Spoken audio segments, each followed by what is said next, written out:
What is going on, everybody? We are here despite Flock's best efforts to delay us. We've talked about whether or not the color white is a color, whether or not the color black is a color, whether or not you can read Battlefront on his virtual background right now. I just want to make sure it wasn't backwards. Like on my screen, it's backwards. It's been 15 minutes and I'm exhausted. It's perfect. You're perfect. Don't worry about it. We can read it. It's not backwards. Cool. And Brian's been blessing us with his sunshine. You talk about his bald head. his glowing personality just brightens up every room. Oh, wait. Yeah. We're talking about his head. Guys, we got a lot. And I mean a lot to catch up on. This is where the bi-weekliness is struggling. Spiel happened. We just had the aggression stream. And we've had a few articles come out around that. Like, not just from FFG. IGN leaked some heroes that they weren't supposed to leak. Gave us a release date. But yeah, we got a lot to catch up on. So let's jump right in. We got an IGN article on October 5th talking about March 8th as release date. How are we feeling about that? March 8th. Not soon enough. I was really hoping for like like January 1st. Yeah. That's what I was kind of hoping for.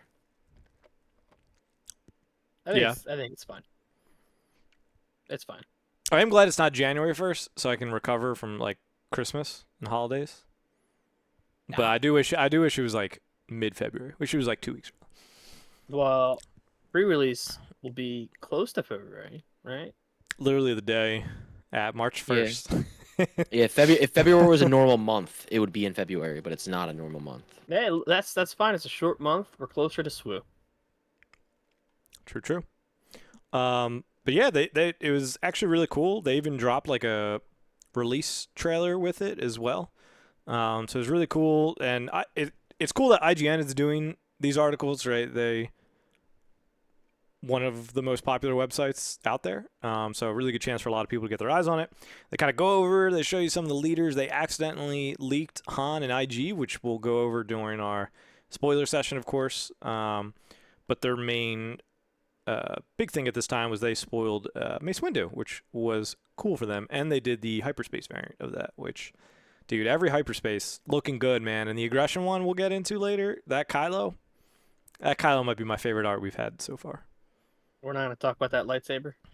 Yes, Mace Windu's lightsaber is upside down and the blade's coming out the wrong end. So that like black part right there that is like up at the top on this one is supposed to be where he holds it, and then the other end is where the lightsaber is supposed to be coming out. But hey, you win some, you lose some. I actually think this guy, this person who did Sandra Chelawinska, I think they actually did the that same Kylo art. I think it was that same person. The art's great, except for that one little thing. Yeah, some people were dogging on Mace Windu, but nah, I think it's pretty cool. Yes, Sandra did aggression as well. Hans should be. Hans has. I feel like I'm saying Hans, like in Hans, Prince Hans, Prince Hans. That bro, that guy. I feel like I don't know if it's grown on me, but when I look at it, I don't laugh anymore. I'm just like, it is what it is. But I actually do feel like it goes along with the leader Chewbacca. Like I feel like those are the same art styles. So there they go. They can be together. Terrible together. They can be together. So yeah, March 8th is release date, and then also there was an article from ICV2.com. Don't recognize this website, but they kind of talked about the launching of the game. But they included in theirs is that Star Wars Unlimited will be distributed in the U.S. by Asmodee and in Canada by Lion Rampart Imports. And it said retailer pre-orders will launch on October 16th, 2023. So We are recording this on Thursday, the 12th, so that means this coming Monday, pre-orders can technically happen by retailers. Whether or not that's super accurate, I don't know. I saw somebody in Discord say their store, that their Asmodee rep said they can't till November. So I don't know. You could talk to the store that you are planning to play at. You can pre-order. I don't know. Pre-ordering something 5 months out kind of feels a little bad, but like in the Kickstarter day and age, I feel like for board games and stuff, that's a little bit more common, I guess. But for us, it's like if we're buying a case, kind of would feel bad to just drop $650, $700 and wait 5 months to then get that product. Now, it'd feel nice that I would just show up that day and get my stuff, but 5 months feels a little early. If you guys can on Monday, find a better deal, Yeah. Would you guys, if Comic Book Store was like, "Yep, we're taking orders on Monday," would you? Yeah, I would. I know I'm gonna get it. Yep. I'd rather be first in line than last. So I know I'm taking off that day. I know I'm gonna be getting as much as I'm getting. So yeah, I mean, I have no issue with that. Yep. But how do we know it's guaranteed though? That's the thing. Like they'll take the orders, like they'll put the order in, and then we give them our money, and it comes to like a week before. They're like, yeah, actually, we only got half what we were expecting, and then we only get half a case, but we already paid for it. That's what would feel bad. So I don't know. Yeah, like, do we have to give them all the money, or is it just like somewhat up front and then rest later? Because deposit. Yeah, like I do a deposit. I don't know if I would want to drop the $750 or whatever like today. And what if I don't get it 5 months from now, like all of it? Yeah, it could be you at least letting your store know, right? Hey, I know pre-orders are opening. Hey, I will buy a case from you the second you let me. I'll buy a case. I'll drop $100 or $200, whatever. I'll do that, no problem. But $750, it's like, can you guarantee that the order that you're placing, we're gonna get every single thing, so I can show up, get all my boxes, and walk out? Well, put me on a call list, and then what happens. Yeah. I'll make sure that I'm first. Yeah. I mean, you gotta roll the dice with that kind of thing. And it was cool. They said that players will also find this at major retailers and hobby stores. So I assume that means stuff like Barnes & Noble, Target, Walmart. Would be really cool. I mean, I imagine the 2-player set's an easy slot in to just have, I don't know, like 5 of those at every Target or whatever. Be really cool. But also, if they do get some of those loose packs in there and stuff, I think that would be. There's like individual packs that hang on the shelves. What kind of does those as well? That would be dangerous for me, because then every time I go to Target, I'd be like, hey, "What's $10? 2 packs here. I already spent $700, but what's like 10 more?" Lorcana doesn't do that. That's a myth. They don't have product. True. Somebody did find it at the one near us. I saw on Discord. Actually, at the Target, which I've checked every day. Never have seen any type of display out there. Not every day. Every time I go. Yeah, I checked the other day. Nothing was there. I go at least once a week with my little guy to get out of the house, and every time I haven't seen anything. But I mean, that'll be awesome. I hope it's in retailers. I will hate if they do what One Piece and Bandai does, where there's promos behind these retailers, because none of them care about anything. They just will sell as much product, and if you get screwed out of a promo, then you get screwed out of a promo. At least that one wasn't like. I don't know. It wasn't that good, though, was it? It was like a $10 card now, if you want to get that Luffy. Yeah. The Monkey D. Luffy from Barnes & Noble, who I called and said, hey, do you have that? I know I have to buy a product to get it. Do you have product as well? And they're like, yeah, we still have the promos. I get there and I show up, and they're like, yeah, we don't have any product, so you can't get this. I was like, thanks for telling me this 15 minutes ago. But I would hate that. I would hope everything can be pulled. Everything in packs or events, I think, would be ideal. I don't like these extra retail stores getting stuff. I've had negative experiences. I'm pretty sure I almost had like a mental breakdown on the way home. I'm like, I'm so over Walmart and Target and Barnes & Noble, dude. These crappy stores just putting their product out, letting people buy, scalpers buy all these packs. I can't even get my promos for a different game. Yeah, pretty frustrating. I think this year has been a great return to card games for me. Really enjoyed. Really remember what I was missing. Hey, the new One Piece hasn't been terrible with the newest set. I've gotten those double packs with the promo stuff in there. Those are good. Yeah. Those are But good. It's just like there's some things that I forgot that happened with all these games that kind of came back when you get into Lorcana and you get excited and there's product or there's a product issue and then there's One Piece and there's still some product issue but like not a lot. So I don't know. I'm just a little nervous for this coming out. I would think that FFG has it together, but we'll have to see. part of me thinks that they might be half expecting it a little bit potentially, but we'll talk about that when we get to slideshows. And this was pointed out by it's either Jay or Mike on Unplayable, which I thought was actually a pretty interesting point. But we'll continue on with what we're talking about here. So on top of the March 8th release, we also got to see GameGenic put up on their website their Star Wars Unlimited section. So on there, you can see the deck pod, the double deck, the soft crate, the tokens, the art sleeves, the double sleeving packs, which I actually think that's pretty cool. And then the game mat, and then the XL game mat. So pricing wise, it's going to be $60 for the double box. It's going to be $35 for the single, $8 for the plastic deck box, $30 for the tokens, $35 for the 2-player mat, and $24 for a 1-player mat. So we got all the pricing for the GameGenic, which is not something that we originally had. Does this increase the amount that you guys would get from GameGenic? Does this decrease? Where do you think you land at now with the GameGenic products? I'll take the lot. You're gonna buy 6 double deck pods each of Yeah. each Well, color? I was thinking not double deck pods, but the single one. I need every single color for every single deck. So that's $210, right? Chump change.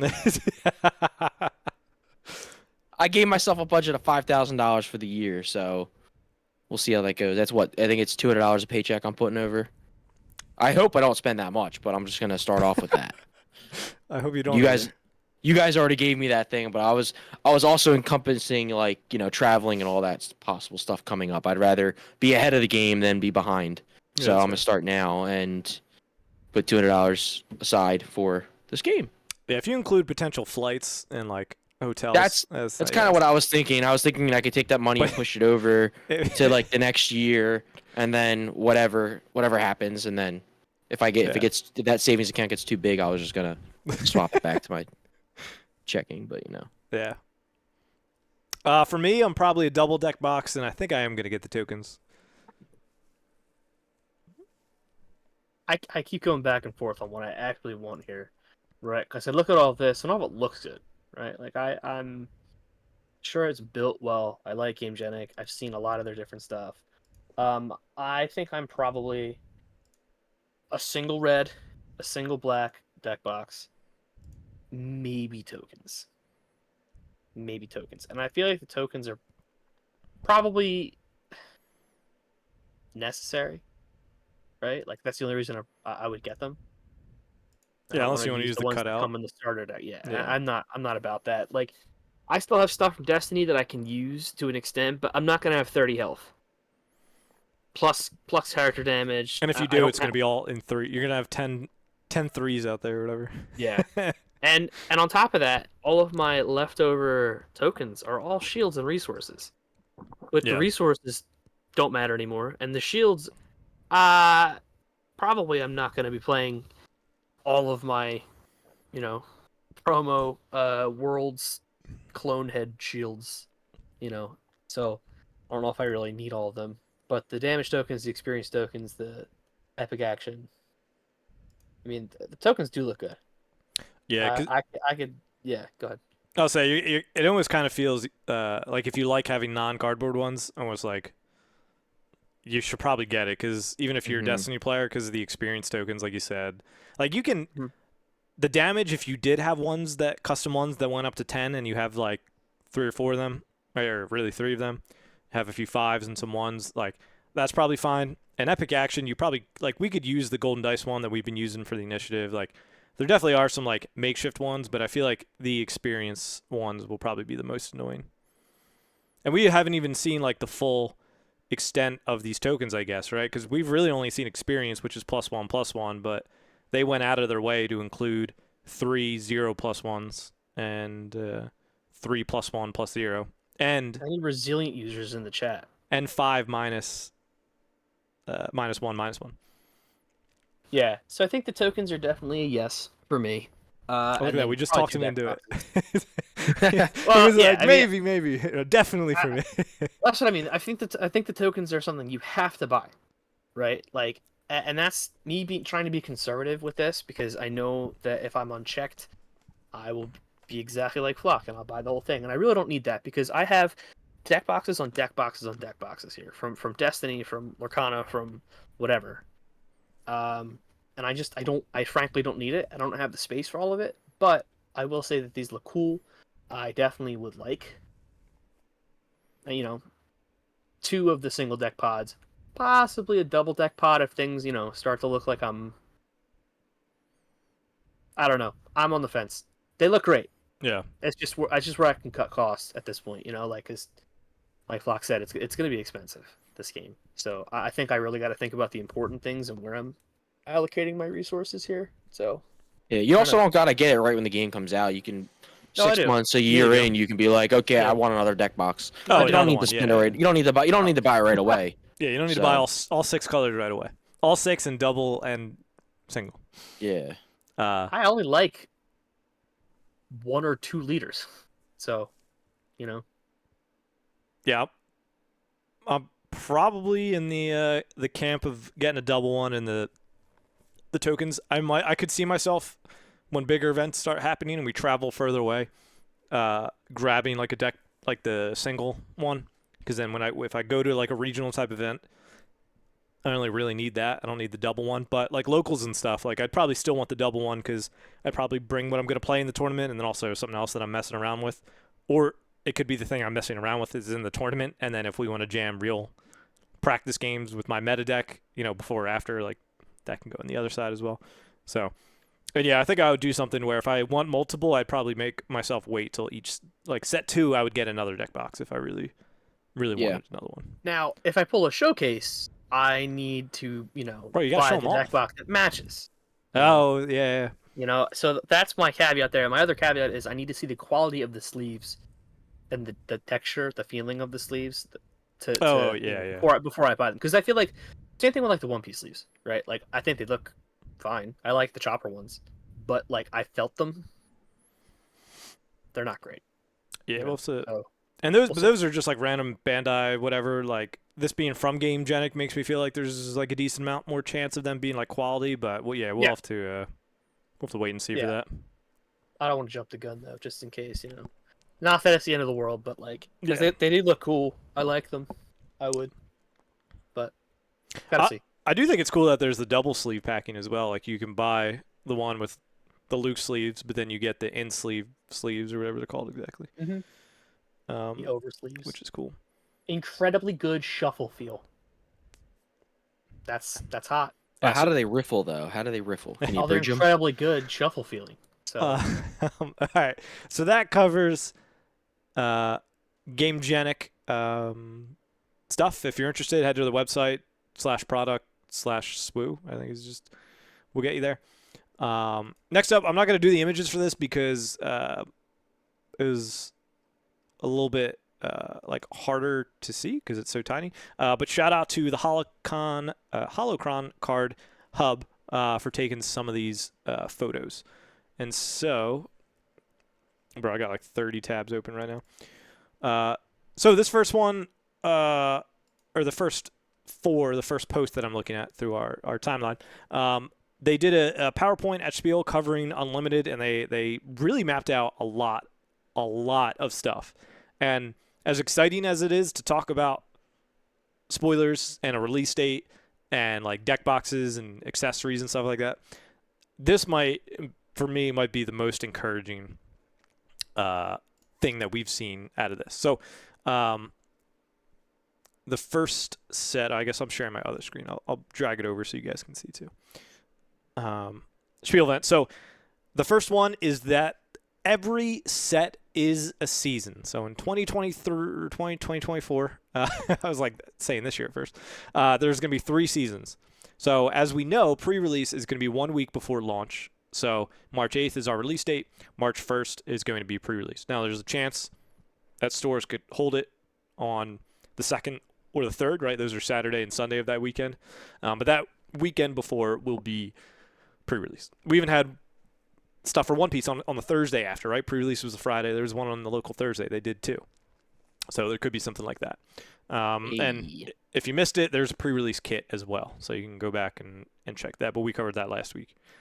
Weekly play. Now, this is awesome too. 15 weeks of play starting with the full release of a set. 15 weeks. That's amazing. Dude, how long did the Destiny ones last us? Like 6 months. No, but like A year? how long did they actually last us? Like the kits that we got. Oh, Probably like what, remember. 6 weeks maybe, 6-7 weeks, because it was probably like 6 promos in the kits, and all you had to do was like win a certain amount, really. Yeah, I think So I think it was probably about 6 weeks as they lasted. well, all the King's Men did it the best when we started playing because they basically would put out a certain amount depending on how many people were there, and then whoever came first and second got to pick between the tokens that were in the set and then like the winner alt art. But then there was like the participation alt art that everybody got. But yeah, I think there were like 2 packs of tokens and like 4 of the winner alt arts. So it was like, yeah, it's essentially like 6 weeks if you do it that way. But if you do it the other way, where it's like first gets token, second gets the promo, like you could burn through those very quick. Whereas the weekly play being 15 weeks is, and I think it said the packs. Although I guess the packs, if you get the promo packs, I could have sworn last week we talked about it being supports 8 players for 8 weeks. Does that ring a bell with you guys at all? Like that does I'm ring a pretty sure. bell. Yeah. So maybe, yeah, your I don't store remember. still has to order probably. At Well, least like if they want to 3 or support 4, 16 right? people, you would probably want 4, right? So then you support 16 Yeah. people for 16 16 weeks. Right. So this probably has to do with like they talked about how you can accumulate points for like different events and attending them, and I don't know if weekly play factors into that at all or what that'll be exactly, but yeah, they said 15 weeks of play starting with the full release of the set. But I see yeah. Battlefront. Oh, Battlefront. I see Battlefront now. Oh. There's his gun. I Yeah, did- yeah, yeah. I liked it better when Flock was off. Yeah, go back doing what you're doing. Get out of Oh, here. I was going to get a beer. Yeah. Oh, okay. No, Keep going. Perfect. Yep. Keep a little going. more. A little more. Keep going. I still Keep- see a little bit. you but see- yeah. there it is. No, I was like, what is that art in the middle of Boba? But it's just his microphone was. It's a back to canister.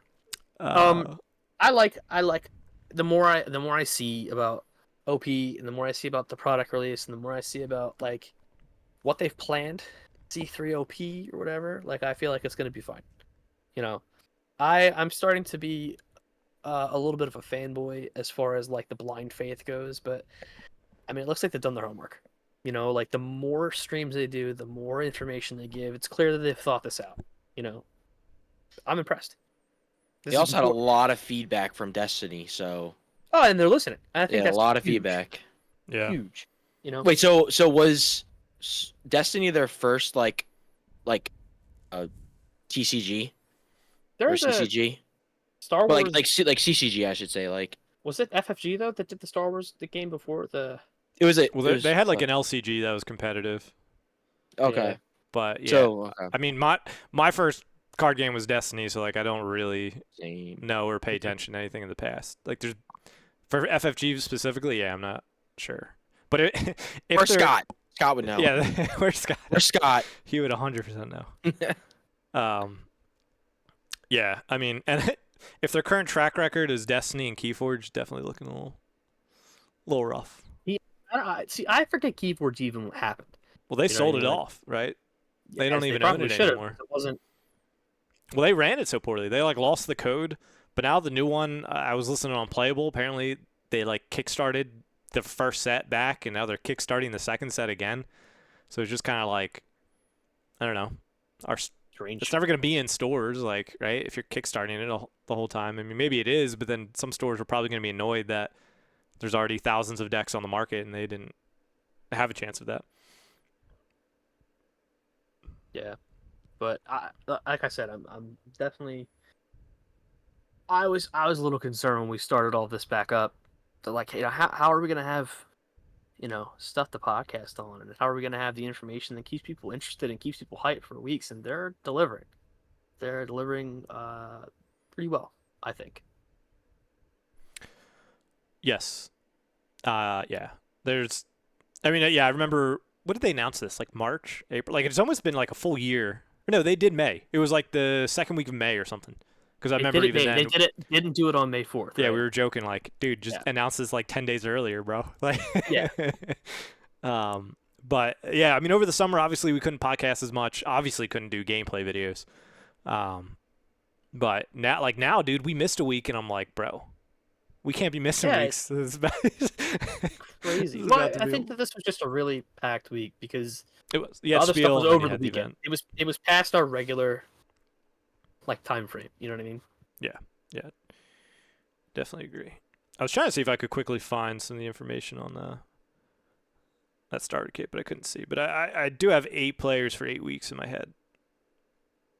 And I'm also pretty sure the pre-release kit is 8 players as well, from what I remember. So, but anyways, we'll move on from that. We're not even past the first slide yet. The last point on the first slide is store showdowns. So, select stores around the world 1 month after release, except for set 1, which is 2 months after release. And so this was the point earlier when I said either Jay or Mike, or I'll give D House credit. Maybe D House said this too. I don't remember. One of the three of them. I believe D House over Jay. Yeah. But the fact that the first set is 2 months first store showdown after, like, are they expecting some type of worry about production, right? Even if it is pretty good, if it ends up selling out, like, do they already have like a second print run coming that they're not talking about, right? Just yet, that they want to give us that extra month to make sure people can get cards and show up to a store showdown. So it could be just they want an extra month because they want people to just learn the game and play the game an extra month because it's the first set. Or it could be that they're like, there's a chance that product is not going to be available everywhere like we hope it is, so we're going to give it an extra set or extra month to even out. So I would say it's both. I would say it's both. Yeah, definitely. It's definitely probably both. It's definitely they can't guarantee that 6 months out when they probably, or even further when they decided this, that they could guarantee it on the day they wanted on a release. And also, not everyone like us is like going to be probably playing and printing out all the cards and practicing before. So a lot of people are probably going to wait till when the game comes out to actually try it out. And there's going to be new people that are going to show up. Like, we're going to play it. Oh, this is a great game. Introduce other people to it. So they're going to show up like a few weeks late, and it gives them a chance to catch up. Yeah. So it's definitely a combination of both. Gives me another month to collect my weekly promos and try to get a blinged out deck, I'm not complaining. And the other worry of this slide, I didn't think too much of it, but I know, like, I was talking with Inception a little bit from Garbage Rollers and the select stores, right? If you think store championships, dude, anybody who applied got it. Like, literally so many stores around us who didn't even host events weekly. They maybe carried product. I don't even know if some of them did. Like, I'm thinking the one that we did down the shore, like, I don't even know if they had Destiny product at all. But pretty much every store who wanted to host could host, and so does this narrow that down, which would make me sad. I would hope that this would be plenty available to all stores that would want to host it. And maybe this wording just gives them the right to refuse people, right? Maybe there was a store who did terrible before. Maybe there's a store who didn't buy any product and they just say no to them because there's 2 other stores in the area asking for it who did buy product and are trying to do weekly kits. So I'm hoping that it's a blanket yes, but just gives them the right to say no. Dude, hoping. No, go, bro. I'm hoping that we have 15 store showdowns every set. One a week. That was going to be our worry, right? Is like, all we know is from this where it says it's 2 months after, normally a month.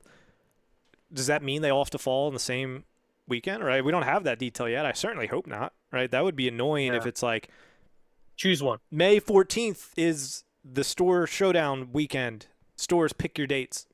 And it's like, come on. All right, so like I could do one maybe Saturday and Sunday, but like, yeah, ideally it's over the course of May. Like stores can pick over the course of May and stuff. Now you would think that the stores near each other would coordinate with each other. Like I want the most amount of people to show up to my store as possible. So you would think that they would coordinate. Like, hey, I'm doing it this day. You do it that day. You would think. Let's hope they do that. I'm sure some Yeah. like the big stores will probably just pick and be like, I mean, I'm gonna draw the most, so these small stores can pick around me. Sure, sure. But yeah, Well, Yeah, they did that's that fine, for but at least, Destiny. but at least communicate because it's gonna stink if like there's two stores near us that are doing the same day. It's like, well, now you got to pick. You know. Yeah. Yeah, if you have the option over the month, I hope they do. And they did do that with Destiny, especially for Yeah. store championships, because that's much more flexible. Mm-hmm. So, Yep. yeah, that'd be the ideal part. All right, so that is the every event is a season. The next slide is product spotlight. And so they're talking about product release. Yeah, so it says select stores will be able to host the showdown event, the store showdown. It is intended as the first step for competitive play with the casual OP structure. Set 1 showdown again for May 2024. Product details: 1 booster display of 24 packs, 32 participation promo cards, exclusive promos for judges, top 8, top 4, and champion. So that's what a store showdown will comprise of. There'll be a booster box to divvy up however the store does it. Could give away the whole box if they want, to one person if they want. But there'll be participation promo for up to 32 people, and then top 8, top 4, and a champion card. You do that for One Piece. They give you a whole box. I've seen people get 2 boxes actually. Mhm. So it's not unusual if they want to give out a box, especially if there's like 32 participation promos. You might just not. You know. Yeah, a lot. Well, I think a lot because Destiny did that a few times too, but that was more like the store had so much product that they like maybe charged everybody a few bucks more and then put some of their own product into it. So there's the chance, like a store can go beyond this. Yeah, they could put 2 to 3 boxes, whatever they want. But I imagine if the base cost would normally be $10 a person, but the store's throwing in 2 more boxes, then it might be 15 or whatever, Yeah. which is cool. Yeah. Yeah. I mean, if This they don't, sounds nice, like, it's still good. Yeah. A lot of flexibility. Yeah, this sounds nice though because like when we played Destiny, we did like the store championships. I had every card, so when I went to the events, whatever, and then they gave me a bunch of packs, it's like I didn't really care because there's like, all right, it's legendary, nope, blah blah blah. This just seems like we're still going to be chasing stuff, like not like even with a case, so it's going to be nice. I'm still I'm still going to try to get those packs because now we got the all the special cards that you can get. So now. Yeah. Opening the pack, you could actually still get something very valuable that you can sell or just Yeah. get to walk. So normally I would be like, I don't really care about extra packs, but with all the stuff that can be in the pack, I think it's pretty exciting. Yeah, we'll still be chasing legendaries, but also the Exactly. hyperspace as well. Yeah, So I don't know the names of those cards, the hyperspace foils, whatever they're called. Yeah. Well, there's foils want 'em. and then there's hyperspace. Hyperspace, foils. comma. Yeah, it's so they said a whole bunch of words and I still don't know the difference. It's definitely going to still be worth it to open. I wouldn't recommend like being like me and every time you walk into Target buying 10 packs, but there's a chance that I will. But Listen, the I never wanna showcase be is like out you. there. The golden ticket is in one of those packs. I'm telling you right now. look, if I just pull a showcase in all 3 of these packs I'm about to buy, I'll pay back a half of it's what I spent. It'd be perfect. I just want to be Charlie Bucket. Yeah, really. You know, I Uh, want to win the Wonka Gold, the chocolate factory. Except I don't like chocolate. I was gonna say Anyway. you would hate that. I know. There was more than The chocolate worst. in there. It'd be all right. It'd be all right. I like nerd. It's because you are a nerd. Got him. GG's. Turn it into a nerd's factory. Wrap it up. Planetary qualifier. Yeah, so next is Path of Galactic Champion. There's a planetary qualifier. This is, again, a store-level event, so begins the journey of the Galactic Championship, which is Worlds, I'm assuming. Then there's regional/sector qualifiers, destination events run by our official partners. And then there's the Galactic Championship, the competitive season finale, where a Galactic Champion will be crowned. It is run by FFG, and then they follow up and say, stay tuned to FFG socials for more information later on this. Ooh, we're taking quarterly trips to FFG. Yeah. And the more information, I believe, let me just double check. October 25th of this month, obviously October, is the competitive organized play preview. So we're going to sit down with Josh and that's all they had listed right now, and talk about the competitive tier of OP for our most anticipated upcoming game. Wonder what that could be. So yeah, I mean, it looks good. I mean, basically, so far it seems like there's Store Championship. It seems like planetary qualifiers are what regionals were in Destiny, and then the regional sector ones are like what Gen Con and Nova and Las Vegas events were, and then Galactic seems like it's the World's event. So that is how I am currently processing it. We will see what happens on the stream, but this is what it looks like for me. So it seems like essentially the same layout, but It's different names. Gonna be more involved, different names, yeah. I had no issue with the layout for Destiny. I think all this makes sense and it's fine. You know. Yeah, well, this is where probably we'll start to see the player points come in, right, of how you qualify for the Galactic Championship. There's probably going to be like an LCQ, last chance qualifier for that and stuff as well, at least I would hope. And I'm curious what they're going to do. Is this always going to be in Minnesota? They don't own the store anymore, but they could rent out the convention center again, which is what they did for the 2019 Worlds, which I thought was fantastic. I like But that. they don't own the store anymore? The playroom? No. Oh. That was bought out, I think, by old people who left FFG and started their own. The Snap. name is almost like super similar. Like it was called like the FFG Game Center or something like that. And now it's like, I don't know, the Fun Game Center. I have no idea what it's called, but I remember it being somewhat similar. Effing fun games instead of Fantasy Flight. Is that what it actually is? No, I was just joking with you, but I can't use the F word here, so Oh. effing fun games.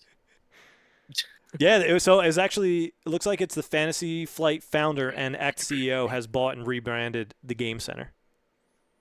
Ah. The newly so it's right, it was called the Game Center. It is now called the Game Center. Instead of a C, it's a Z in the middle. So it's the Game Center. Petty. So yeah, so that's that. So they don't have that space, and I wonder if there's weird bad blood where they wouldn't rent that out, right? I think their office was across the parking lot, so like I assume they're still there. I don't know or necessarily really care in the past. Maybe I care now because I'm playing a game of where exactly the corporate office is. But I'm curious, if they would rent out the thing across the parking lot, do it, because you guys were never there though, right? At the Game Center. No, I was only at the 2019 Worlds. So the Game Center was actually really nice. Especially if you didn't have to share it with X-Wing and Armada and stuff. Like there were other events going on, I think, in 2018 when I was there, and so that's when they had to split it into like 3 different days for just like the regular Swiss rounds. But it was cool. It had like a cafe. Pretty sure I remember you could get drinks there and stuff like that. Like super cool, super chill environment. Had Drinks? all the FFG. I'm in. FFG products. I'm in. You could do that at the convention center, right? I don't remember. Yeah, you could. Vegas, Yeah, you we could. definitely could. I remember that. We like walked in and we're Oh like, yeah. we're Yup. gonna get a drink. We're, Yeah. we're the personality hires.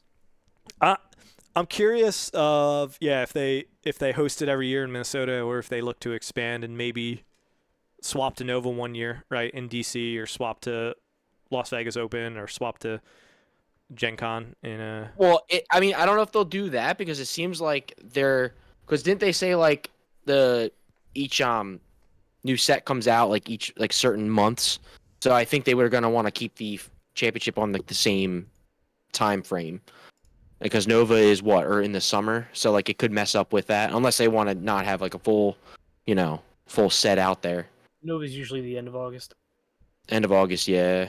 Yeah, Gen Con's like the first week of August. Yeah. Nova's like the end. I mean, yeah. So LVO I feel like was like February or January. yeah, I feel like they try to keep it on the same, but we'll find out. We'll I'll start out. rumors. Why not? And then the last slide that we saw talks about this is just the beginning. The first year of content is about foundation building, keeping it simple so we can ramp up over time. It is easier to add content later than to do too much too fast and get it wrong. We consider Star Wars Unlimited evergreen. The initial design has already begun with Set 7, which is year 3, and the concepts have begun through Set 9. We have a 5-year roadmap that builds out additional products and target audience considerations, and is the largest dedicated staff of any game in our studio history. WWW, James Winston, we're going to eat a W right now, bro. Seems awesome. Yeah, this is huge. In Even if we only comparison to get what 5 Destiny years, yeah, exactly. was, this is more than they. again, it all goes back to Destiny, right? But like, this is more than They are currently one far set fish on shorter the than what ground. Destiny got to, right? Set 10 was the last one, which we never, or Yeah, no, we didn't get it because Covert Missions was 9. Cover was 9. Yeah. Then Yeah. boom. So they got to set 10, had a design, never got it. So if we get a set 10, they have beaten Destiny. I'm cool with that. And Cool with this being better. I'm too. like 90% sure that in Destiny, the sets were like, the next set was finished like as the other one was released. Like I'm pretty sure that was like the time. So it was like a Spirit Rebellion came out, and Pirate War was finishing their playtesting, finalizing the cards, and sending it to the printer. So yeah, this is already miles better about that. Yeah, and I like that it's a nice balance of information that they're dropping per stream, right? It's not like a slow drip, but it's not too much, like they said too. Like it's just the right amount to be like, oh, I wonder how is this gonna make Flock's Boba deck OP? How are we gonna I mean, it's the pilot. No, it's No. not. Yes, it's the pilot. But anyway, how are we gonna The only thing I don't get really is how Asteroid Sanctuary? I don't Yeah, get. yeah. Or would you Green also stop ask sign. at the end of the other game? Oh, if you could use shoot first to shoot in my base. That's what it was. Veers? Yeah, and then the end Veers? of our game, you said Veers like 30 Veers? times in like 10 seconds. I'm talking about the Donna. They're literally the same character, except one's Imperial, one's not. One costs 4, one costs 3. and then I only care about Imperials. I don't care about Rebel scum. True. The only thing I don't get of this slide is Evergreen. I feel like that's just a company like maybe buzzword. I don't know. Yeah. I think I read somewhere in one of the discords that someone said Evergreen just basically just like it's gonna be forever green, so like forever making money, I'm guessing. So it's here to stay, kind of like Magic forever, is their anticipation. Yeah, I don't know about that, I mean, that's my understanding of what Evergreen means. and that's why I don't know about that.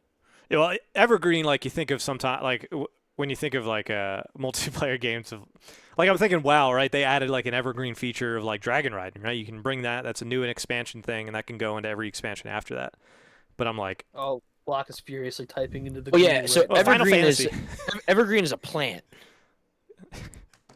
Oh my it's god! in move on to the next botany, section. An Get outta evergreen here. is a plant which remains green and functional through more than one growing season.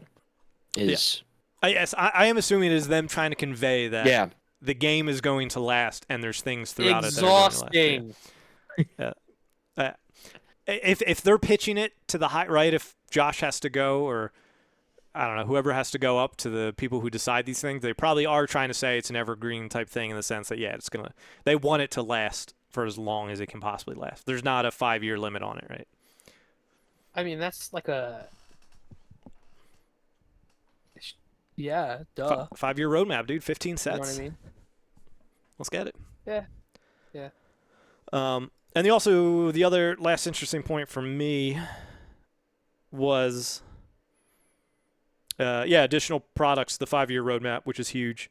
Additional product types, target audience considerations. This definitely seems like they built this with everything in mind in the game, whereas Destiny, I feel like they made a really good game, and they're like, oh, shoot, we should probably figure out how we're supporting this game, where it seems like they've got everything in mind. 5-year roadmap. I'm curious what additional products are going to come out. I think it could be something like those like Pokemon starter boxes, right? You could buy. Like there's the 2-player set. I'm sure that could keep coming back. Then there could be like these individual ones of. They actually just put out a set, not super relevant, but they just put out a set of the original 151. Yeah. And it's going for a lot of money, MSRP. Like the set is going for like $300. Nostalgia, Like, baby. You got one, and- Brian? No. But Oh, people are really. Not yet. No, I'm not. I'm not. not yet. I'm good. I like to pick up like a couple packs here and there, just like for funsies, but no, I'm not like super into it. But yeah, no, I mean it appeals to a lot of people, and I think that why not? I mean, that's just a booster box, isn't it? No, It's just like you all an get. individualized set. Got you. Let me look it up. Mhm. But yeah, something like that'll be cool. I think it'd be cool if they did something similar to like the double pack box that One Piece did. And essentially what that is you buy it, it comes with 2 packs. You can hit you're guaranteed to hit the alt art of the resource in that game, and then also there's like an alt art pack in there as well or something. So, it would be cool to have those things where you could go into Target, Walmart, your local game store, buy this little thing that has 2-3 packs in it, and like an alt art pack or whatever that you have a chance at hitting on. It is called the Pokemon Trading Game Classic, and it is a 100 and... Oh, I just lost it. Had it? You lost I it. had it. Yeah. But it's highly sought after. Gotcha. Not important. All right, so that's all from the slideshows of text, but we also have an image, again from Holocron Card Hub, and it's a release cadence. We knew it was going to be 3 sets a year. We didn't know the exact months as far as I'm aware, but we have March with Spark Rebellion. July, we have Shadows of the Galaxy. November, we have Twilight of the Republic. And then they have 2025 with all 3 of them being redacted. So, but that also shows that they're trying to release them at the same time, right? March, July, and November of 2025 as well. Yep. That makes me think that like the finals, the Galactic whatever World Championship would be end of November, December, possibly. So actually think about that. It could maybe even be like PAX Unplugged too. They could do it then. Because PAX Unplugged is what, first week of November? December. Or December? December. So they could do something like that too, like I you're hope saying in Minneapolis or PAX Unplugged. It's my child's birthday. Please not. Then pick a different one. FFG. You weren't gonna win it anyway, Jack. So don't worry about that. It's fine. Oh, okay. Miss Man wins one game with Boba, and it goes right to his head. I'm telling you right now, the man can't even read shoot first. It's shot first. Anyway, I There's really two like S's. this release window. And 3 feels really good compared to Lorcana's 4. yes, and it feels like I really like the thing they said where they're trying to do the amount they're doing correctly instead of too much incorrectly. Yep. Don't Mhm. do too much, and especially if these sets are like 200 and something whatever cards. Like that's I think we'll scale down, I would imagine. But yeah, this first one's 252. If they do 250 like every set, that's a lot. every March. Yeah. Every March if they do 250, like even like reprints of older stuff, if that's what the evergreen idea is, like I think that's sufficient. Yeah. More than sufficient. More than sufficient, especially for what. Yeah, I think I it's agree. great. Better than Destiny. It's on the Yeah. boat. We actually have Even if expected they drops. here. delay this, like even if they have delays, you have a good baseline idea of when. Well, no delays, please no. Yeah, like if this game has real bad product shortage and gets delays in the first year, dude, I'm worried. I am worried. I think it could still. I don't think it means that the game is going to be terrible. It's always going to be like that. But man, like with FFG's history, if they have a terrible launch for the first 6 months, I'm worried. Oh yeah, But because I feel think like they're cognizant of that though. Like I think they realize. yeah, I think they are. But also you gotta remember, it's a company. It could be the higher ups pushing stuff, and I feel like they wouldn't have given this date unless they were very confident after their history. So if they were to actually have delays and pushback, that's very concerning, considering their history. And they're like, all right, we can't give a date and then not execute on that date. And if they don't execute on the date, that is actually very concerning, in my opinion. No, I'll let it slide. They're doing great. You're a shill, dude. I'm a big old Uh, fanboy now. Well, I believe in Harvey Dent. I almost do think though that the best time for the Galactic Worlds event thing would be like January, February, before the new cycle begins. Because Yeah. if November happens, right, then December would be when store showdowns would be. After that, Oh, when you're like yeah, doing it the yeah, same month yeah. as that. You're like, right. So Yeah. I don't know. So yeah, then PAX Unplugged would be one of those big giant events leading up to before. Sectional or section. The sectional So that'll probably regional, whatever it is. yeah. Which PAX Unplugged, Swoo's gonna be there. FFG's gonna be there. Gonna be in Philadelphia. I'm pretty sure 99%. Only good for Friday though. I'm 100% going on that Friday. Yeah, I'm taking off. I got a request off from work. I shouldn't be an issue, but I'll do it. Gotta get a babysitter. Man. No. Never Just too bring 'em. early to learn. Yeah. I'll have my kid just interview like Yeah. Danny. Best Never interview really learn. ever. Yeah, I'm sure. All right, would you rather your kid do the interview or me? Yes. 100%. I know my answer to that one. Both. I know. It's not like I know. we're going to step down in reading comprehension, right? It's still the same. All right. So yeah, 3 sets a year, March, July, November. Excited for the OP thing to see how that OP stretches out in between all those things. Moving on a little bit from that, there was like a quick article, a little smaller from Wargamer, where Daddy Schaefer. That's why I call Danny and Daddy. He's being called Daddy by most everybody at this point. Schaefer. But just talk about what characters we can expect unlimited and how big the design space is. Essentially, it's unlimited. They are going to use everything from canon is on the table. Legends is the more of a question mark, which I get because there's probably licensing things with that. I need my Mara Jade card. Uh-huh. You know. All right, and then from there, I think we just go all the way up to yesterday's stream with aggression, and they also did drop an article. If you didn't get a chance to read that, this might be my favorite art that they've done so far. This is absolutely fantastic. You can check this on their website, StarWarsUnlimited.com. They just go through what aggression is, and they talk about it, and it says it's about damage. It comes from the form of dealing burst damage through effects, right? Stuff like open fire, and then even things like fallen lightsaber pinging damage or Vader saber pinging damage. And so we get a few more spoilers from here. We're not necessarily going to hone in on them because we'll take a look at them when we go through the spoiler section. But they talk about Saboteur, which lets them ignore Sentinel and shields. And then they talk about Overwhelm because we see a Wampa in there. So some good things of that. And then they, of course, they plug the aggression deck boxes. Look how beautiful that is. Great. That's the one I want. And so the black and red. Yeah, that'll mesh pretty well. And yeah, so next month is Cunning. So we'll get that next month. I'm really excited for Cunning because Cunning doesn't feel super fleshed out yet. I feel like it's all just events. And yet Boba still is very good. I can't wait to make Boba even better. Or it's gonna make everybody else better. Because he already has all the cards that he would want, kind of. We'll see.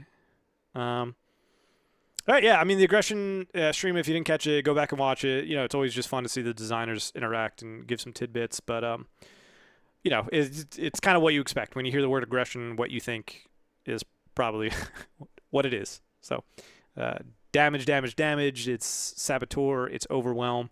And card draw. We'll even see that's card draw. Yeah.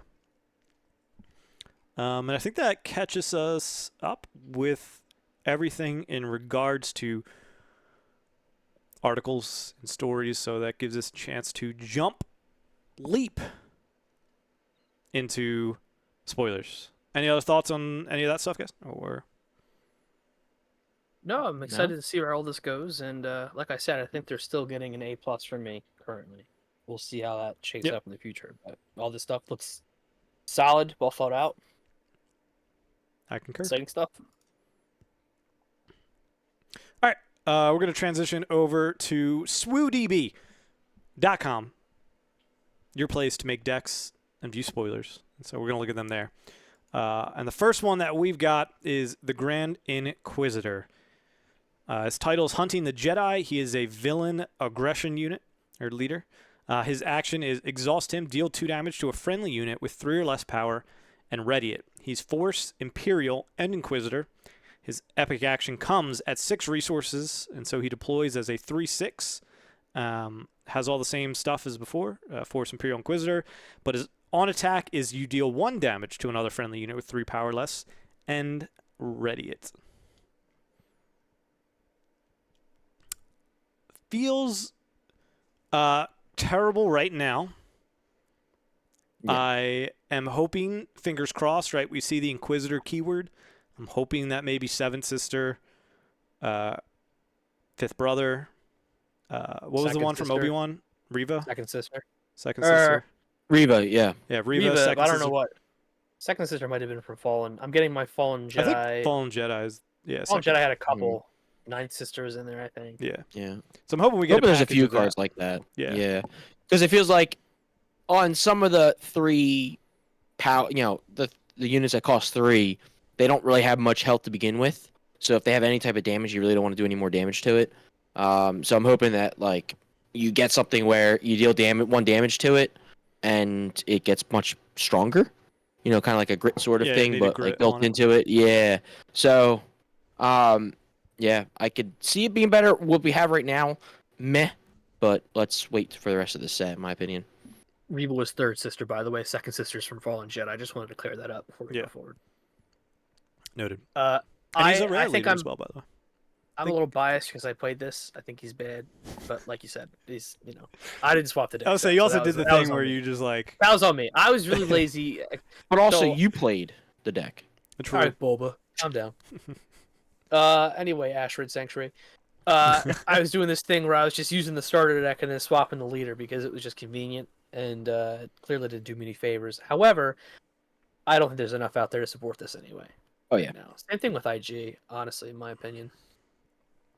But we'll get to that later. Yeah. I mean, yeah. Just think of all the 3 or less that you can reset. Most of them die. Yeah, I mean, Yeah. Super By his Super leader side. Laser, DJ Laser works. Yeah, that one dies, feels you get a that one feels resource, like- cool, right? To get it in early and then you could bring him out faster. Like that's a cool play. Yeah. Sure. Everything else doesn't really feel particularly worth it, especially at 2 damage, right? I don't think I use this action until I get to his unit side, his epic action side. I don't even Yeah. know what has grit right now. Like just rugged survivors? At 3, No, with 3 or less, yeah. like nothing. Yeah. So And you also can get countered. Like if I attacked with rugged survivors and I'm very clearly setting up for my next action to be ping them with Grand Inquisitor, you just have to do 1 damage to them because then their attack goes up to 4, right? Because they have a damage on them. Their Yep. grit puts them beyond that. So, feels pointless at the moment. Feels like you're setting yourself up for failure. If you don't does do it right? You know? feel like a really good draft and or limited, right? Extra attacks with anything I think could be really good. Yeah. If you don't kill it. Well, know. Yeah, yeah. But I mean, you could draft your deck as a lot of those things. And then also if you have ways to get shields onto your units, right? If you do end up running him with blue, maybe there's some shield stuff, and so you Oh, deal yeah. that damage, and all you do is take off the shield. So there's some things like that. Could be. But yeah, we'll have to. There's got to be at least like 3 to 4 cards that work specifically well with him and are designed around him, I would think. So we'll just have to wait and see about those. Yep. All right, so that is Grand Inquisitor. Who wants the next one? I'll do it. I could do it. You got it. You got it, Brian. You got it, Brian. All right, Tactical Advantage is a green event, costs 1. Tactic, give a unit +2/+2 for this phase. I think this card is doo-doo. It is too slow, and I think that, it's not really worth putting in a 50. I think this is one of those maybe draft cards. Draft. Really good in sealed, draft, I feel like. limited, Yeah, I think so. But like in constructed, I don't think this makes the cut personally. Too slow. You could do the same thing with like any other event we've seen, honestly. Yeah, I think it's one of those not going to make your traditional 50 card deck. Definitely, like you said, draft. But I can see this maybe being in like the mono green in there. That can make the 50, I think, in a mono green potentially. But You know. like Overwhelming Barrage exists. That's just fundamentally better. Like Yeah, but Overwhelming Barrage is not 1 cost. It's a good 2 cost for 2/2. is it? Yeah, I mean, we'll have to see what like the other green lead, right? Because we have Leia and Tarkin right now. So Yeah, Yeah, goes because away. there could be something that unit that has. It's not permanent either. Like if it's Yeah. that's a what I was gonna say. Brazilian, Like, I'd rather it- just run Tarkin in mono green, pay 1 to give a permanent yeah. thing. Like, if I have an extra resource I round, I'd rather just do his ability. Granted, that's limited to Yeah. Imperial, but I'm probably Yeah. you can already build your deck with like all Imperial. But also say you have 2 resources. You could do Tarkin's ability to give +1/+1, pay another one to give +2/+2. Now you're at Waylay. +3. Waylay. Well, you play around Waylay. If you know that they're Waylay. playing yellow, they have possibly Waylay. You wouldn't do it, but when they don't have the resources for it, or they've already taken initiative, then you drop this kind of thing down. I don't know. Still don't think it's worth it. I'm not completely against it. I am. I think it's garbage. Yeah, I don't think it Okay. sees any. But I'm glad you like it. I don't think it sees Yeah. any constructed standard No. play, even in mono green. Look at how sad he is. He's so mad. I'm right very sad. I'm very sad. You will rue the day. You get to read the next card though. Isn't that exciting? Oh yeah, my dude. Are we going to the next card? Yeah. All right. No, So we have we're gonna stay here forever. IG88, Ruthless Bounty Hunter. Action: attack with a unit. If you control more units than the defending player, the attacker gets +1/+0 for this attack, and then he gets deployed at 5. And he is a 5/4. And each other friendly unit gains raid 1. They get +1/+0 while attacking. I played him. In theory, seems good. Not enough stuff out there right now to make him to get ahead. Because the 2 games I played him, literally I was matching 1-for-1 with, or I was equal for the most part with the amount of units. So I could never actually. Actually, I don't think I've ever used his ability. I had a chance to use his ability one time, but I'd rather attack with IG and get the 5 damage versus the +1 on someone else. But yeah, I can't wait to see any more. I could see it being good, dropping a lot of low cost to begin with, and then having a good curve, getting a lot of extra damage early. But yeah, right now we need more cards. Yeah, I think that there's got to be more 1 to 2 drop stuff out there before we can, really see him thrive. But also, it's funny because you played this, didn't see the advantage, and then the very next game you dropped 2 TIE Fighters turn 1. Yeah, that was my Boba deck. Yeah, like 2 Boba 1-cost deck. TIE Fighters would be awesome because you drop that, but you have to see out of your 50 cards, you have 3 of them. You need to see. I had to see 2 of them. Luckily, I got to see 2 of them, but it wasn't with IG88. But that would have been nice because that's round 1, dropping 2 units instantly. The next round, if I have initiative, or even if I don't, they have to place. They kind of force their hand to play something, and then you can take out one of their units that's on the board and go at it. But yeah. I think it will get better as things go, but ever so slightly. I'm not high on this card yet. I just like IG88. I mean, even in current pool, I'd probably put him up there.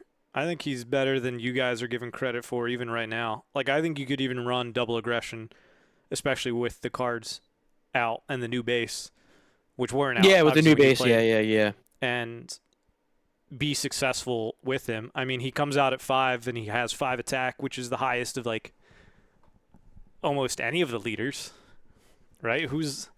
Is Vader 5? Vader's 5. Yeah, but that's at 7, and obviously Vader's more health. Right? There's trade-offs, yeah. So I know there's some differences there. With IG only having 4, but I think Boba's 4. Him coming out with 5 attack is pretty massive. Yeah. And I do think red. Yeah, now especially like we can revisit that list and definitely cut. Like before, like I almost had to put a finisher in like the ATSD or whatever to like round it out. But it's like now you could cut that, and if we go mono red, you can include the aggression cards. You could include the Wampas, right? Yep. A lot more lower costs. Just try to get as much damage out as possible, as quickly as possible. Yeah, and can definitely try out the sabers on there too, like that. Oh yeah, lightsaber. Even though you don't get the ability because he's not a force user, I think just slapping 3/3 on IG88. Dude, yeah, scary. Seriously. Yeah. I think Fallen Lightsaber's sick. We'll get to that, but yeah. So Fallen Lightsaber can go on anyone. IG88, I don't think he's top. I don't know. I wouldn't say like he's top 3 right now, which again is also meaningless because we're only at 100 something cards. But like if you want to make a deck with him right now, I think he's better suited to thrive compared to Chewie, Krennic. I even think he might be better than Leia now. Leia just Green Hero feels just stuck in a rut. They haven't gotten any cards. Command month passed us by, and they're getting left in the dust, which is fine. We've gotten a lot of other stuff for that. But yeah, I mean, IG88's aggro. Yep. Burn somebody's face. But I do think Tarkin red and Boba red does that better right now, anyways, too. So, all right, on to the next one. My boy, my guy, the audacious smuggler, Han Solo himself. He is again an audacious smuggler. He is hero yellow. He's underworld trait, and then his action is exhaust him, put a card from your hand into play as a resource, and ready it. At the start of your next action phase, defeat a resource you control. His epic action is 6 or more resources. Deploy this leader. He is a 4/6 and is on attack, very similar to his other side, but it's put the top card of your deck into play as a resource and ready it. At the start of the next action phase, defeat a resource you control.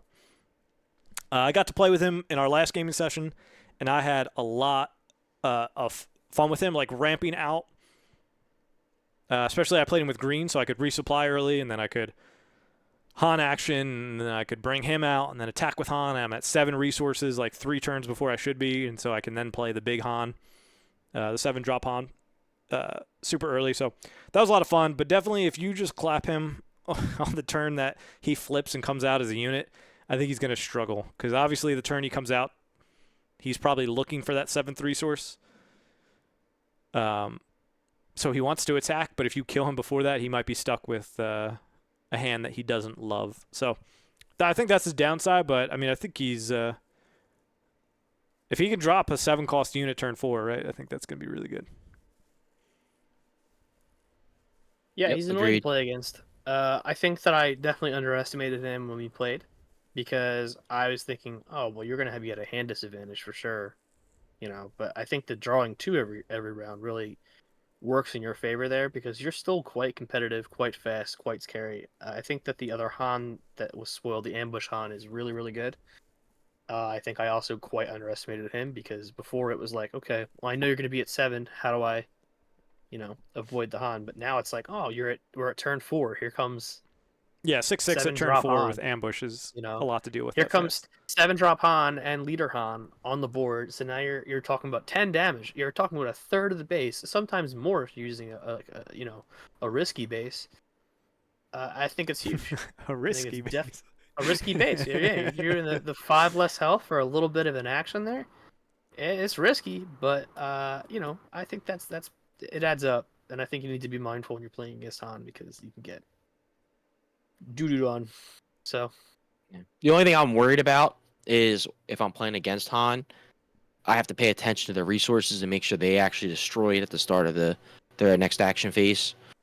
That's the only thing I'm worried about, because Yeah, I garbage have forward. enough time worrying about my side. Now I have to worry about their side to make sure that they're remembering to do all of that stuff. That's my only problem. That's a personal problem. That's not a game design problem. That's just literally a personal problem. In the can token always- set for Game Genic, there's a reminder token. There are 5 reminder tokens. So That you would could be like one of have those put it on instances their where card you or throw on something. top of the card. Is that like the exclamation point thing? I think so. Yeah, One of them, Something like that? One of them's Yeah, for yeah. Sentinel, one of them's for whatever. But Yeah, like, okay. garbage rollers put a token on top of that card. Or those Okay, 2 yeah. cards, and they kept up with it pretty good. But that's something that Yeah, that's my only thing, because when I'm playing, I'm like really worried about my stuff. And then I gotta remember to make sure that they are doing that at the start of their next action phase. That's all.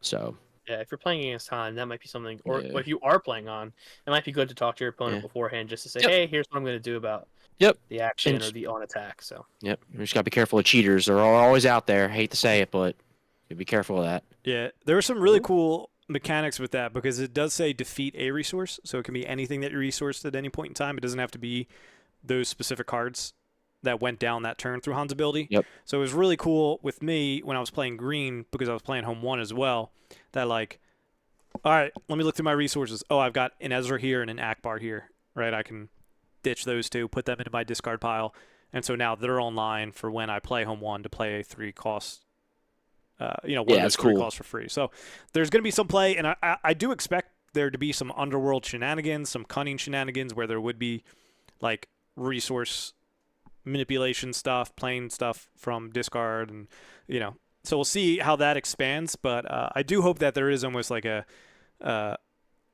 skill expression within what goes into the discard, especially with Han. So yeah, I liked him a lot.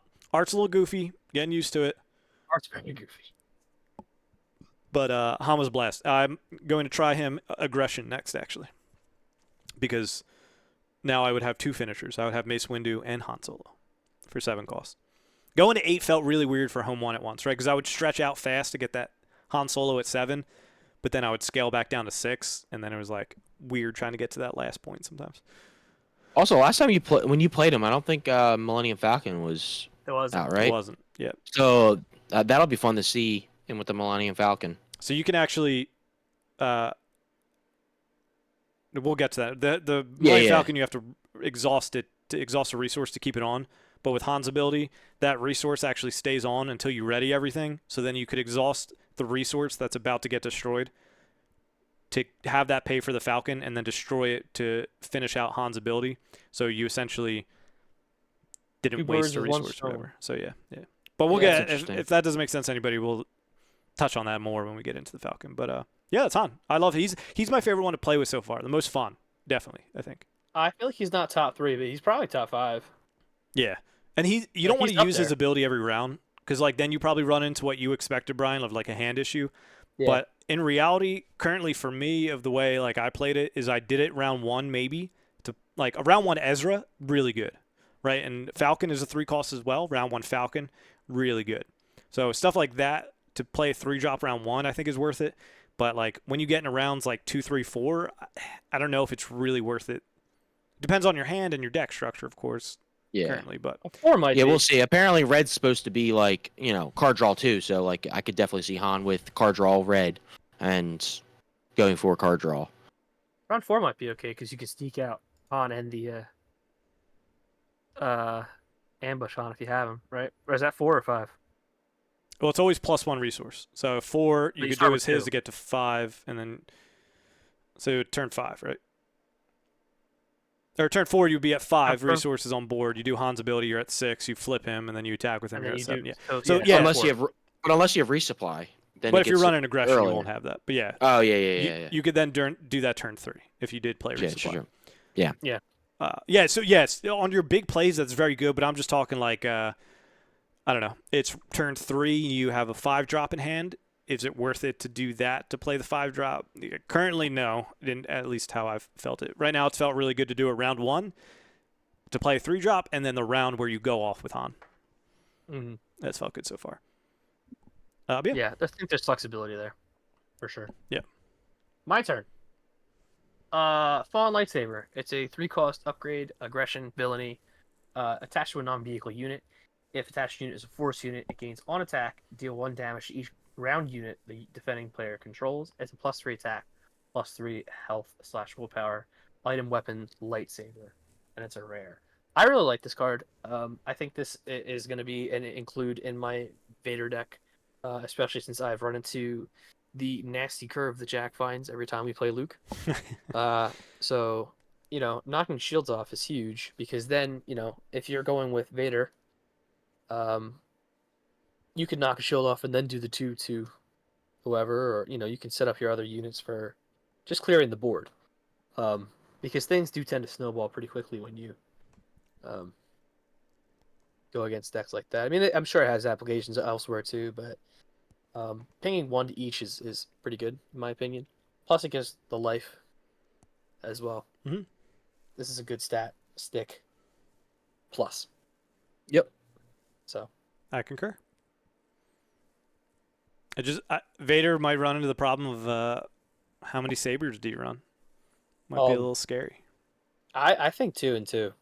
But like 4 then is a lot. 4 cards that you can't play till Vader comes out currently. Oh, you can attach it to whoever. You just lose out on the 1/1. I mean, the 3/3 is pretty big. Like, yeah, Fallen Saber you could play on anybody. The Vader Saber probably not, because that's a 3/1. Yeah. And then if it's on Vader, deal 4. Right? But yeah, just pay 2. How much is a Saber?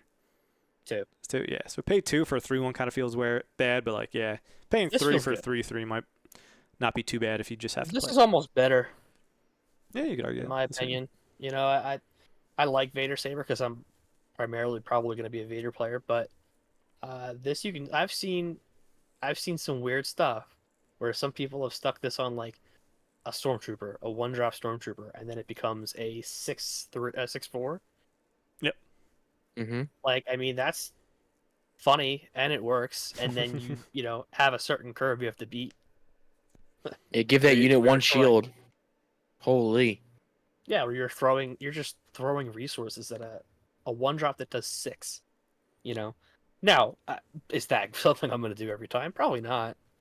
But if I don't have a good line, it's not the worst thing you can do. Yeah, I concur. I think slapping this on IG-88 feels real scary, and he's not even a force user. Yep. Turn him into an 8/7. Beefy boy. Beefy boy. Put this on Boba. You could Block. Put it on Boba. True. put it. What would he be? A 7? What? 8? Uh, How much health does he have? 6. no, Yeah, he'd four- be a Is it 7/7. 4/6? I don't know. Flock should know this. You think I really know that? No. I don't think you know much at all.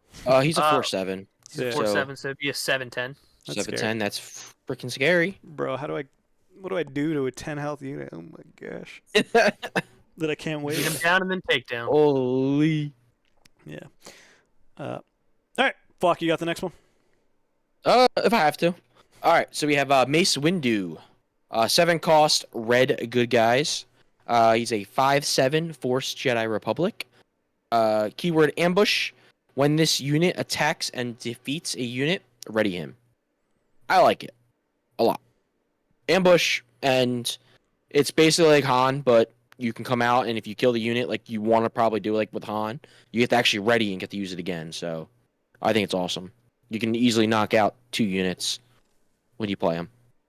It just feels so out of place to me. This is the first prequels era card we've seen besides like Vigilance.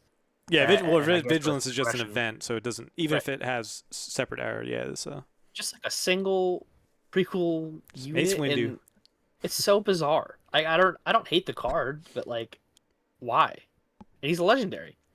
Why? yeah, legendary. Yeah, I This mean, is unlimited. It means it makes no sense. I like it. 'Cause Unlimited. then if you're like diehard prequel, or I imagine there'll even be some sequel stuff, right? We've seen the Kylo art. Like, it's cool to like give everybody at least a little something. I think it's cool. I don't hate it. I'm just saying it just feels oddly out of place to me. Like I'm assuming there must be a few more prequels things in there. I don't know, but Yeah, I think that's safe. But I would be shocked if a just leader is one, just one. But yeah, I don't think it's like just a one-off Mace single legendary. thing, yeah. I'm sure there could be some. It wouldn't surprise me if like there's one in each color that's like a prequel character or something. Yeah, he's really good. We see that 4 trait, which Tyler alluded to, of that being the best trait in the game. Red currently doesn't have as much love for that right now. We've just seen the 4 trait kind of take place in blue, so you could play this with a. You could do Sabine with blue, or you could do Luke with red, an aggression base and stuff like that. So there's some stuff there, but yeah, his on playability, him having ambush on top of that when this unit attacks and defeats somebody is insane for me. And if you play him, like I would probably, like I said, play him in my Han deck, right? There's stuff like shoot first. Think about shoot first with him, right? He's now attacking for 6 into something. He takes no damage back, and he resets as well. Really, really good. Ooh, that's good. I like him a lot. Yeah, I think it's pretty good. R.I.P. Obviously, he's his legendary, saber. so. Yeah, Yeah, so I'll be needing him. I'll be needing 3 of him. I think I'm so like conflicted about these legendaries so far. I don't know if I like need the card, like the aspect legendaries. Hey, I mean, if that could be a good thing, right? If a lot of legendaries are more so like support units for a certain archetype, that could make it just so you don't necessarily need it. Whereas like before, you think, I don't know. I mean, if you don't want your legendaries, Brian, you can just give them to me. Or me. Flock can't read. There's 4 options. He can't read those cards. No, but also I'm guessing because I forget if they said this on stream or I'm just making up in my head, but I thought they said something like they wanted, or this could have been a Destiny thing too. But like, I could see legendaries being more so like not so much being a more powerful card, but more so you need to be more have a better deck built and understand how to play with the card to make it better, so get best use out of it, to really know how to play it, is Yeah, what makes it legendary versus like, oh, it's a legendary because it does this much damage and it just kills things. It's like, no, you need to also know how to, actually know how to use it correctly to get the most value out of it, which makes it a legendary. Would be my understanding of it. yeah, they definitely said that, and then because I remember people getting upset when Boba was spoiled, because like then that, like Boba and Mace are so good that you probably just run them Oh in yeah, any deck. Current, like I mean, yeah, we still have yeah. 150 cards or something to come out, but yeah. So yeah, definitely the aspect ones, the double aspect ones, definitely I think fall in that category. But like Mace and Yeah. Boba just seem like they're the They're just smack really base, good yeah. cards. Yep. Yeah, I think if I pulled like X amount of Bobas, I'll probably run X amount of Bobas. Yeah, Like, Or just give me Bobas. No, I want them as far that should away be from our me as objective: is possible. to make sure Flock doesn't pull Oh, I'm and get what he totally in with needs that one. for his Yep. birthday. Yep. Yeah, At I mean, least I think there's a one good in deck. between of that. Of legendary should be archetype skill shown through them, and then there should just be some good ones too, make people want to get packs and stuff. Yep. Yeah, that's fair. I mean, I think the character ones are much, much better, and the aspects are kind of niche. So Yeah. All right. Next one, we've got a base that was spoiled this Tuesday through their weekly FFG Twitter and maybe Instagram poll. Definitely Twitter, but I don't really use Instagram as much. So if you are curious, every Monday they post the thing where you can vote on a unit, a base, an upgrade, or an event, and then whatever has the most votes is what they spoil on Tuesday. This first one was a base, and so we got Funkytown, Tarkintown. It is a rare aggression base. It has 25 health, and its epic action is deal 3 damage to a damaged non-leader unit. And also, I want to follow this up that Tyler actually sent out a tweet after this saying the 25 HP rare bases in set 1 are naturally better in aggro decks because aggro decks care less about their own base HP. This means their abilities needed to be weak in aggro to make the base decision interesting. For the aggression aspect, that was ... challenging. So yes, I agree that the shield, the ambush one might, the green one actually like not terrible in aggro, but this one, yeah, definitely seems like it fits right in. I like this. this I is think where this I'm is good. gonna live after I buy my cards. Tarkintown. Yeah, Alan, if you're listening, put me in there. Put me in there. Yeah, That's the next Photoshop assignment Brian. for you. Photoshop me in there. Put me in Targettown. Put me in Funkytown. Yeah, I'm very not going to skeptical. bases.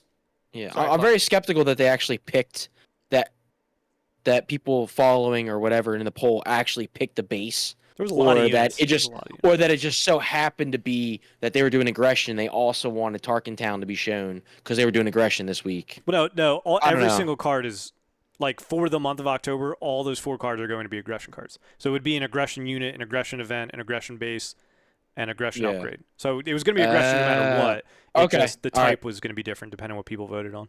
Gotcha. All right. Yeah, I'm still skeptical. I think it's good.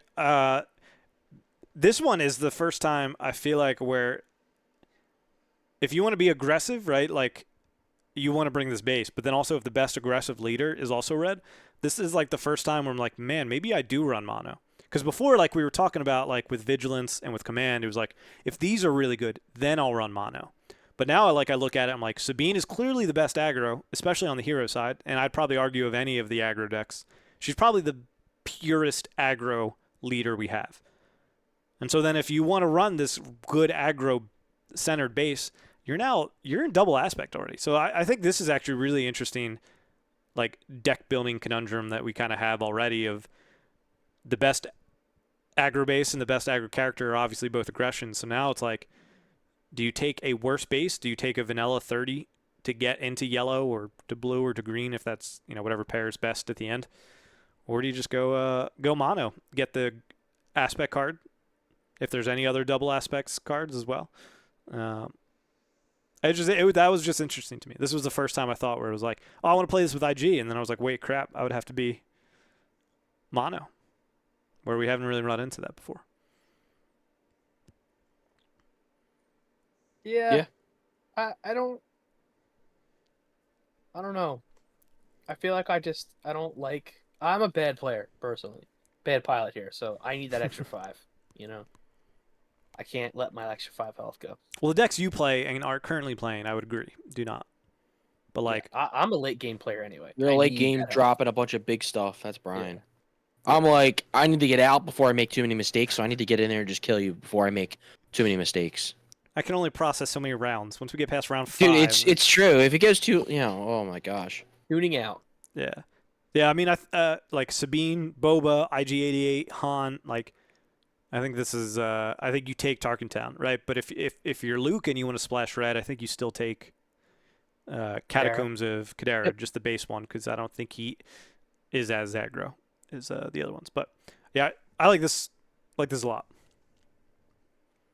I think it'll be good, really good for those aggro Yeah. decks. Pop in like the non-leader kind of stinks, but you know if you can chip damage into a Sentinel unit that you need to get out of your way, so you can dump the rest into the base, I think that'll be a really good play as well. Or the thing is, like once the longer it goes on, like if you talk about using this on like Relentless or Blizzard AT-AT, it's like if you're going around 7, you're probably losing anyways by that point as an aggro player. So the 3 damage doesn't seem like a lot, but the stuff you could potentially be popping, there's like 5 health units that you don't want to commit your larger units into. This will be really good to get them out of the way. Yeah. Also, I remember them talking that some of the games were very short, so it could be like a Vader is very big out there, and they want to push the game longer. Where you could be done in 8 minutes. You don't even expect Vader to get out there, so who cares about the non-leader? Your aggression, you want to just get out there and kill them by like round 5, round 4, round 5. You're expecting to get a whole bunch of 1-cost units just dropping 1/2s out there and just smacking face. So we haven't seen all the cards, and they did mention some games go. What would they say? Like the fastest game was like in their studio was like 5 or 6 minutes or whatever, right? Something like that. Yeah. So like it's something crazy where it was like, yeah, we've seen really quick games. I'm like, they were probably playing with the whole set, or like even like a whole block, like 3 sets possibly. Like, yeah, and they I'm were curious just how many. yeah. how many So sets are involved in that. I don't know what their card pool was, but I can definitely see this being very good with like very aggressive deck that is gonna beat a lot of decks that need to at least get to like around 5 or 6. Mm-hmm. Yeah, and that's where the 5 HP sacrifice is fine. Exactly. Yeah, you don't care because they're gonna do what, maybe 5 to you. Yeah, Maybe. If you're an If aggro that. deck, yeah, you should hope that you're doing 30 before they do 25 to you. Exactly. Yep. And if that's not happening, you probably like if Brian's playing Relentless against you, you're probably losing. It. You lost. You lost. Yeah, you lost. Yeah. I think if Vader comes out against you, you're done. Yeah. Honestly, even if they get Overwhelm off, like you're kind of screwed. Then you need to probably get, and as an aggro deck, you probably need to get them before they can get that off. Yeah, but that's only 5. Yeah, I think it'll be an interesting deck building challenge, especially for the non-aggro side. Yeah. To kind of counter all this shenanigans that are going on. Which is I'm pretty interested to see how this whole set shakes out because, you know, I think there's gonna be a lot of interesting conundrums like that. Yeah. My turn? Yes, sir. My turn. The Millennium Falcon. It's a space unit, cost 3. It is cunning heroism. It attacks for 3, has 4 health / willpower. It's an underworld vehicle transport. This unit enters play ready. When you ready cards during the regroup phase, either pay 1 resource to return this unit to her owner's hand. So, like you were saying before, definitely an include in the Han deck. This is a great card. This is legendary, right? Should be. Yep, it's a legendary. Yeah. So I know I'm gonna need Mace. I'm gonna need the Falcon, dude. Yeah, you're hurting. Come on, man. You're hurting. I'm just gonna get 3 copies of Boba and call it a day, unless something really cool pops up for Villain, which I'm sure. So I would say you haven't even seen Red Villain or Green. Nope. I don't think Green Villain has one either, right? Relentless isn't one. That's just a rare. Nope. Yeah. Yeah. I mean, I'm gonna sort by rarity real quick. Yeah. So the legendaries are, just for a quick recap: Vigilance, Home 1, Command, Mace Windu, Aggression, Boba Fett, and the Falcon. Gotcha. So no, I haven't seen anything yet. This is a great card, though. As someone who doesn't really find Hero interesting, I am starting to think twice now that I see the Falcon and Mace Windu, because those are very good cards. Yeah, I mean the fact that this comes out ready, right? It's not just ambush. Like literally turn 1, you could play this with Han. Right? When you ready everything, you then pay the resource that's about to get destroyed, and you started off turn 1 with 3 damage in the base, or even killing their unit, and because you could view this as you're willing to kamikaze it into 2 units round 1 and then round 2 because you don't want to pay that second time.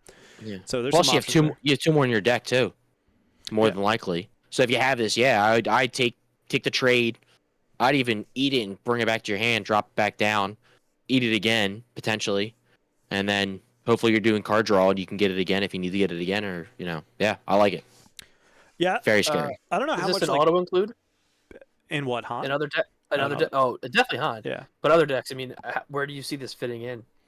Because it does slow your deck down quite a bit if you're either paying or returning. Han's a nice way to cheat it out, but like, I don't know.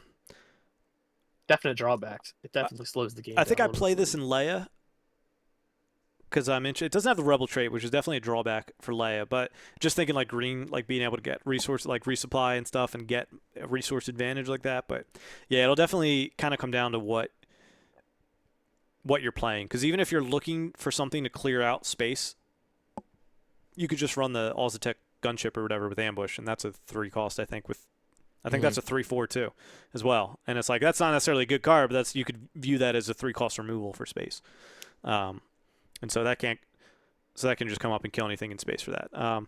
Yeah, I mean, I think you're gonna have to like potentially build your deck out and see how your resource curve goes and see if you want to do that. Because I also don't know if like constantly bouncing it back and forth between the ground and the base, or the ground and your hand, is going to be the best, because that's just like such like a resource. Like if there's like a niche scenario where like it's got a lot of damage on it and I don't have anything else to play, right? That could be like obviously like a good play, right? Because then you clear all the damage on it, it comes in ready. You can still do whatever you want to do, but it definitely can get expensive no matter how you slice it with this.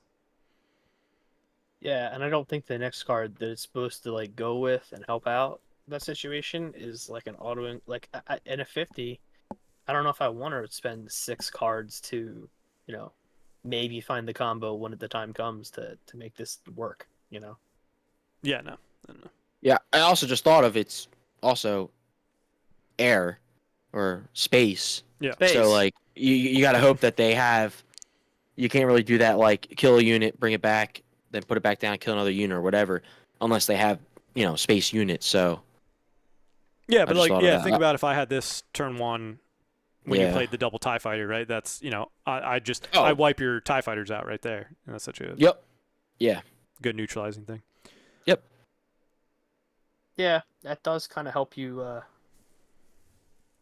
because it comes in refreshed. So Yes, sir. Yeah, I think it's a really good card. Really interesting mechanic as well. Synergizes great with Han. I don't think you're gonna, even if you play it turn 1, I think you'd rather kamikaze it than keep paying that 1 to keep it on the board at times. But there might be times where you have to bounce it back to the hand because you're like, I don't want to pay 1 to keep it on the board, and there's no space units for me to kill. So this thing's coming back to my hand. Yep. yeah, I mean, I guess it's good for resourcing. I don't know. Like, there's a couple different things you can do with it. It's a flexible thing, but Well, remember, so you can't even bounce this and then put it into your resource that same turn because everything will be ready. right, Yeah. So Yeah. right. But you can It'll have to at a be the later next, date- the next time. Yeah. at a later point when you feel Yep. like it's no longer necessary to keep. Yep. It's good for board Agreed. clear. Yep. Flock, you got the next one. All right. So next one is Smuggling Compartment. It's a 1 cost upgrade, yellow, attached to a vehicle unit. Attached unit gains on attack, ready a resource, with a +1/+1 modification. For 1 cost, I think it's pretty good. It's not awful, but I think it's pretty good. Because you get what? You get for a 1 cost, you get a +1/+1 forever on the unit, plus the unit gets on attack ready resource. So Maybe unlimited. Like sealed draft, I would think it's better, but like again, the constructed, I don't know if it makes a 50. If we get more cards and we can build a deck that can, like right now, if I build a deck around space, I feel like it's just gonna be trash. And so, yeah, if you could build something around it, right? Some decks can include anywhere from 2 to 4 upgrades right now, and maybe this could make that mark in a in a space heavy deck. But yeah, it's currently it's definitely kind of weird because like I'm thinking of any of mine right now. It's like I usually run 11 space units is where I've kind of been falling at. I run 3 good ones and then I do the Ozatuk gunship as a 2 of. So yeah, I mean limited. Yeah, I think you could take this and find use of it. And constructed, yeah, a little bit. But even in the situations where if you get like a perfect card draw, this would be good on Millennium Falcon, because you attack and you get the ready resource, and then you get to use that resource to keep them in. So, right? Is that how it works? You would have already paid for it, so it would already be exhausted at the start of your turn. So then when you attack with the Falcon with this attached, you ready it, and you're now back at max resources that you would have normally had for that turn. Gotcha. I just don't like upgrades have to make sense.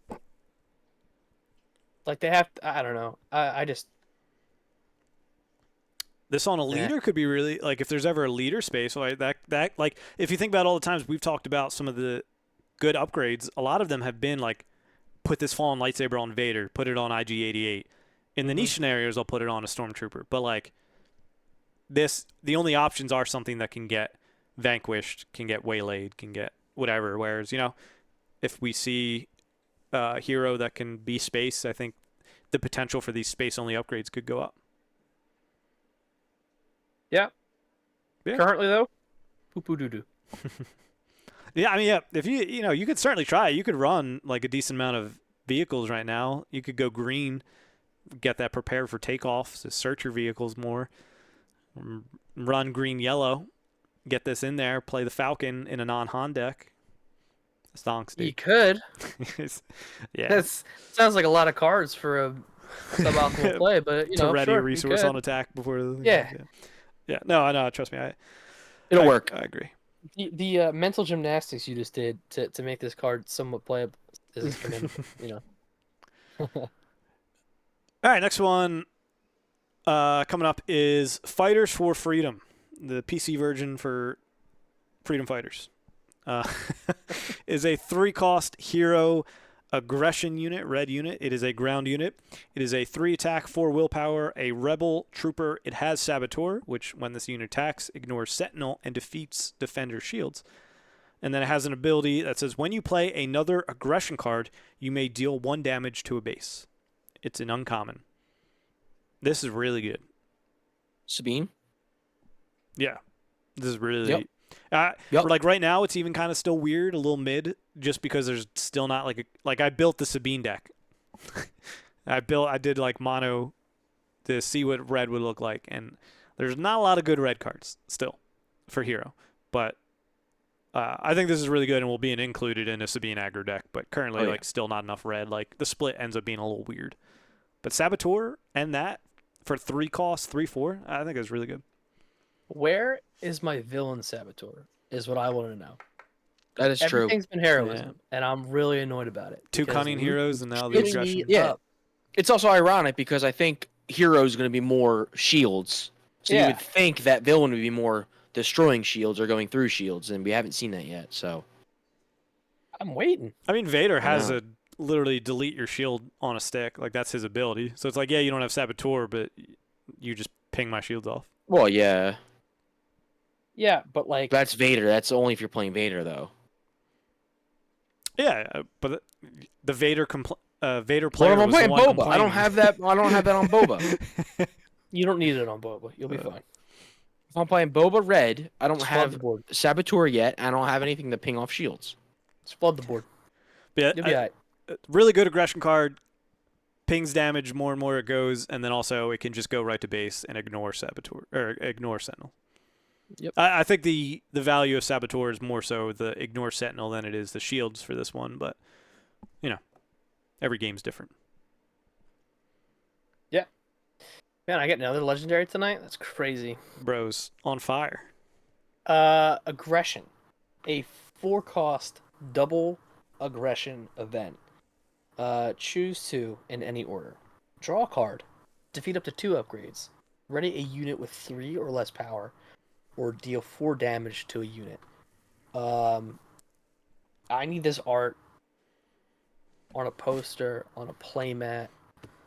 I know. on the background of my phone. I have too many playmats, but I was very tempted to like just take that art and put it on a playmat. Yeah, it's sick.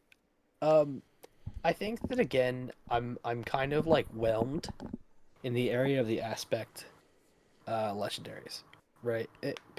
I'm not like a mono color guy yet, with this half set that we have, but paying 6 to do, I don't know where I rank this on the list so far, like between vigilance, command, and aggression. I'm not really sure. I Well, think they all have their place, but yeah. for Well, for 6, like I don't know 6, if I I can like see it. it. I can see you doing defeat 2 upgrades and dealing 4 damage to a unit. That's the only time I would probably use this for 6 costs. Reminder: upgrades count as experience and shields as well. So the defeat Yep. 2 upgrades, you can defeat 2 shields, you can defeat experience tokens. So Yeah, but for Yeah. 6, For 6, I think defeating 2 upgrades and then dealing 4 damage. Because nah. it's also in whatever order you want, so you could technically destroy one of the unit shields and then do 4 damage and kill it. Also defeating 2 another shield or whatever on another unit. So Because I'm thinking for for 6, for 6, right? that's the only time I would do. I wouldn't draw for 6. I would never use draw card unless you absolutely need to, or I would not ready a unit 3 or less for 6 either, personally. But for 4, all of them are great. But for 6, I'd probably use 2 of them. I'd ready Boba if you could get a good kill with his ability. Yeah, actually, yeah, I'll take that back. Yeah, I like that for Boba. Yep. Yeah. Yeah. That's Boba. That's also that's 2 legendaries. Oh no. Oh no. Yeah, I don't Gotta know. open up more packs. I think for 6, I'd rather have a body on the board, or 2 bodies on the board, or however many. I think that like this is in very specific situations, and I don't know like the deck archetype that I'm playing, which is Vader. Like I'm not sure yet. I don't know where I stand on this. Yeah, it might be too early to tell for me. Maybe in conjunction with other stuff, but like I could just play open fire for 3. Uh, Drawing a card is good, but like I don't know. I don't really have a lot of ready units with 3 or less for me unless I'm running Boba. I don't know. Like I feel like I'd always just draw a card and then deal 4 damage, which doesn't really feel super advantageous. Yeah. I mean, I think this might be Oh, worse. I think it might be worse than Command. I think it's around that same level. And I think this and Command are definitely better than Vigilance in the current scheme of things. I think Command's just really good of like you can give 2 experience tokens and then deal that damage to a non-unique, or you could also resource it. Like I think all that stuff's really good. Yeah,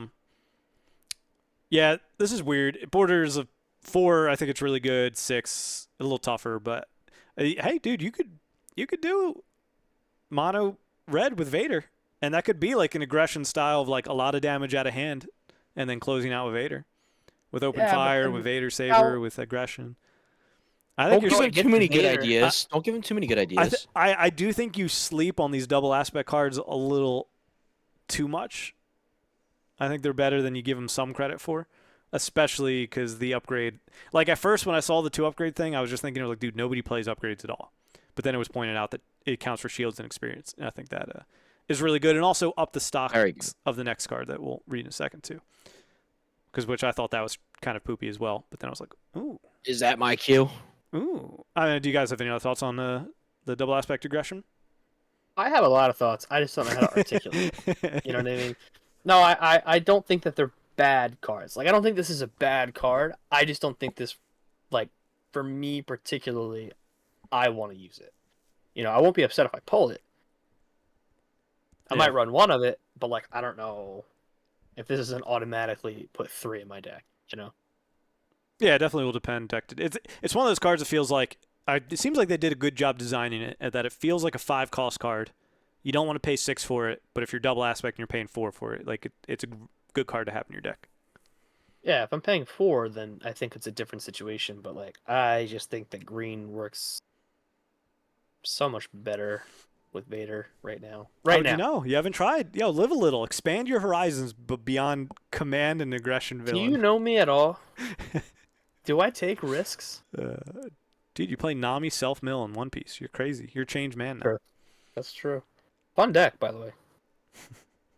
Weird deck. Anyway, Flock, go ahead and read if you can. All right. Yeah, I don't know if I can. Disabling Fang Fighter. That's a space unit, 3-cost red. It's a 3/2 Mandalorian vehicle fighter, and it says when played, you may defeat and upgrade. Yeah, I like it. At first, before knowing about the shields and experience tokens were upgrades, I was like, eh. But then after knowing about that, I'm like, okay, this is actually pretty good for a 3-cost, 3/2. You can, take away shields on shield units, take away upgrade tokens on units that are upgraded. I kind of like it. yeah. And it's not like it's just space ones either. It's literally And any upgrade. unit, so you can hit the ground unit while in space, which is pretty cool. So I like the cards that are like, if it's a space unit, but you can still do something to the ground units. That's extra points in my eyes, Arca enjoyers are shaking in their boots right now. dude. Seriously. Yeah, I definitely think that's yeah, definitely went up in my evaluation of the card. Yep. Because what are some of the other like 3 costs? I know it's like Wing Leaders in there as well. Falcon's a 3 cost. Like Wing Leader's okay, right? But you need that Rebel shell of the Falcon. deck. Yeah, the Falcon is. Is it just the 2 of them? Starwing Scout. Starwing Scout. Falcon. Just for space, you mean? Yeah, just for space for 3. Yeah, that's it. So And 4. Wing Leader. Yeah, so if you're looking for a 3 cost, I think that's definitely like if your deck's not built around Falcon, you probably don't bring that. So it's the consideration of the other 3. And aggression deck, you could bring both this and the Star Scout, and then the maybe Wing Leader gets cut. But Rebels are still like everywhere, man. There's a lot of good Rebels still. So yeah. On to the last one. Shout out to Wampa Radio getting their own card. We got the Wampa. It's a 4-cost unit ground. It has 1 symbol, and it's an aggression. 1 aspect icon, I guess. It has 4 attack and 5 willpower. It is a creature, and it has overwhelm, and it's a common. It looks like you. Looks like me, dude. 30 years from now, this is you on the card right now. That's Flock's skeleton behind me because he played 1 too many games of Bovin to me. Is that blood on the Wampa? Maybe. It sure is. Yeah. Yes. Seems like a good draft card.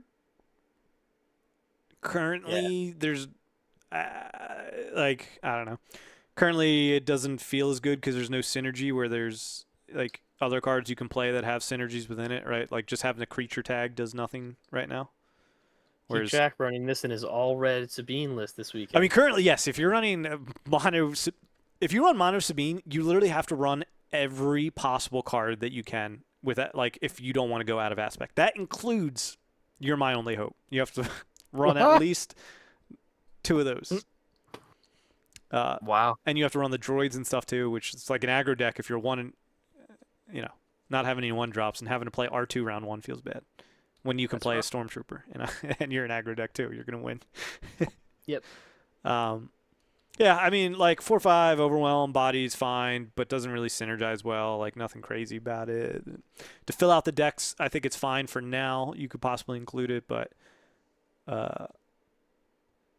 unless there's like a creature specific deck or you just need a big body, I don't know. It doesn't excite me, but I mean, it's a 4/5. It's fine. Yeah. It's okay. It's okay. It's okay. It's okay. All right. Any other comments on any of the cards? A lot of these were exciting. The Nah. aggression stream was a lot of fun.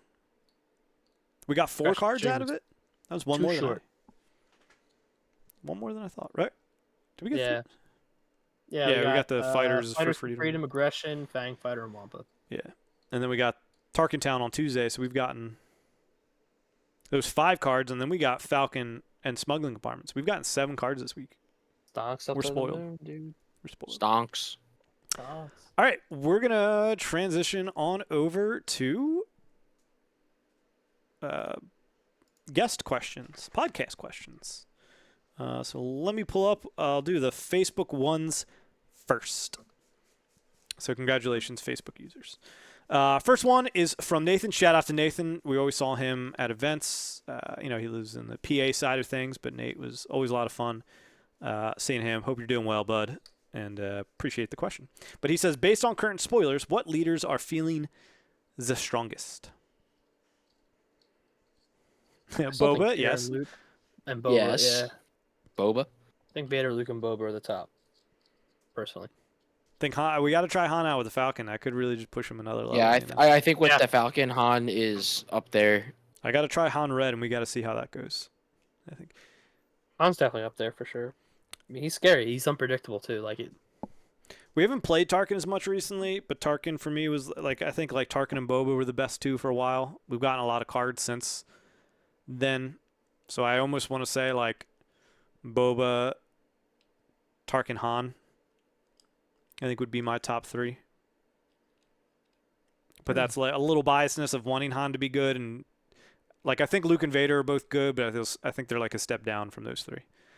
But also, again, everybody's gotten stuff, but Tarkin really hasn't. But that's that Tarkin aggro deck. But I guess it actually did get something, right? It got the red base, Yeah. And it got the potential Fang Fighter thing as well. So maybe there's some upgrade, but I don't think you're running that really because you want Imperial units and stuff. But Yeah. you could run it over the Starwing Scout if you run that, but I don't remember if I have that anyways. But yeah, those are my top three. If you made me pick, I'll probably say Boba specifically. We all answered that, right? Yeah. Yep. Mhm. All right. Eldest, shout out Eldest as well. He moved to Florida, but he is back and he is ready to play SWU. He's looking good into it. I saw him post the other day. He's selling some One Piece stuff, so he's getting out. He's prepping. I think he bought in set one, but then never played that much. Okay. Is what it seemed like from his post. So he has a few questions here, and we'll kind of take them one at a time.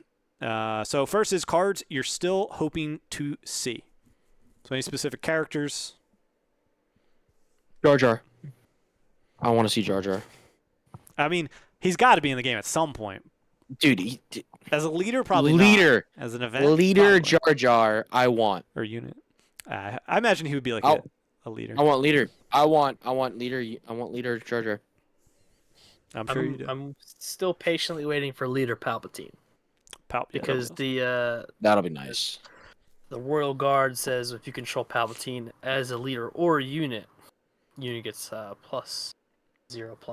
So that's what I'm most looking forward to because I was a Palp boy in Destiny. So yeah, that'd be awesome to see him. For me, gosh.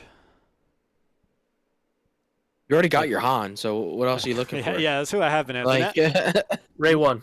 Nah, I mean, dude, I know the sequels are rough, but I am so excited if Rey and Kylo are even in the first set. I do love them as characters, regardless of where the movies went and stuff like that.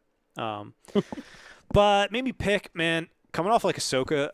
I would love if we got Rebels aged Ahsoka, right? Ahsoka could span anywhere from the Clone Wars all the way to post Episode 6, with the Ahsoka timeline, obviously we saw. So there's a lot of different versions of her we can get, but would be cool if we got her in something.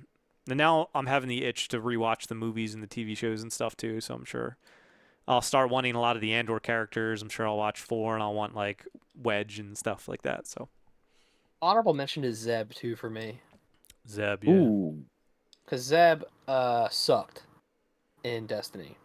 Yeah. And no matter how much I wanted him to be good, He's he rough. wasn't. So Who, Mother looking for Talzin? redemption. Yeah, I was waiting for you to say Talzin. Whew, Talzin I just thought of that. Versio. Yeah. I imagine she would Or- make it in. Yeah, The Blade of Talzin. dude, the Blade of Talzin, let's go. That was something crazy. Next question we all gave an answer for that, right? Yep. Next one is card effect. This is still from Ellis. Card effects you want to see more of. Villain Saboteur. Please. Seriously. I mean, they said Saboteur was a key part of aggression, right? As well. So I imagine there's got to be something coming in as well that you can include. I am patiently waiting. So we'll see for that. I think I'll go back into the Han stuff I said, the managing resources depending what you discard. some type of effect where you can like manipulate your resources and have that be an effect in the deck, and or the gameplay of the deck, I guess. Yeah, I'm because I'm more of an aggro person. I would love to see a card that's just like straight up ready a unit or something like that. I I hope don't they know. do Boba's wrist rockets, and when you play it, it defeats all enemy units and readies all of yours and gives Boba plus 100 attack. I think that'd be really cool and exhaust all the resources so they can't do anything. Fair and balanced. Fair and balanced. Oh, that's actually pretty good. That's actually a pretty good idea. Like exhaust enemy resource or something like that. Yeah, Like That feels annoying. yeah, that'd be cool. Something like that.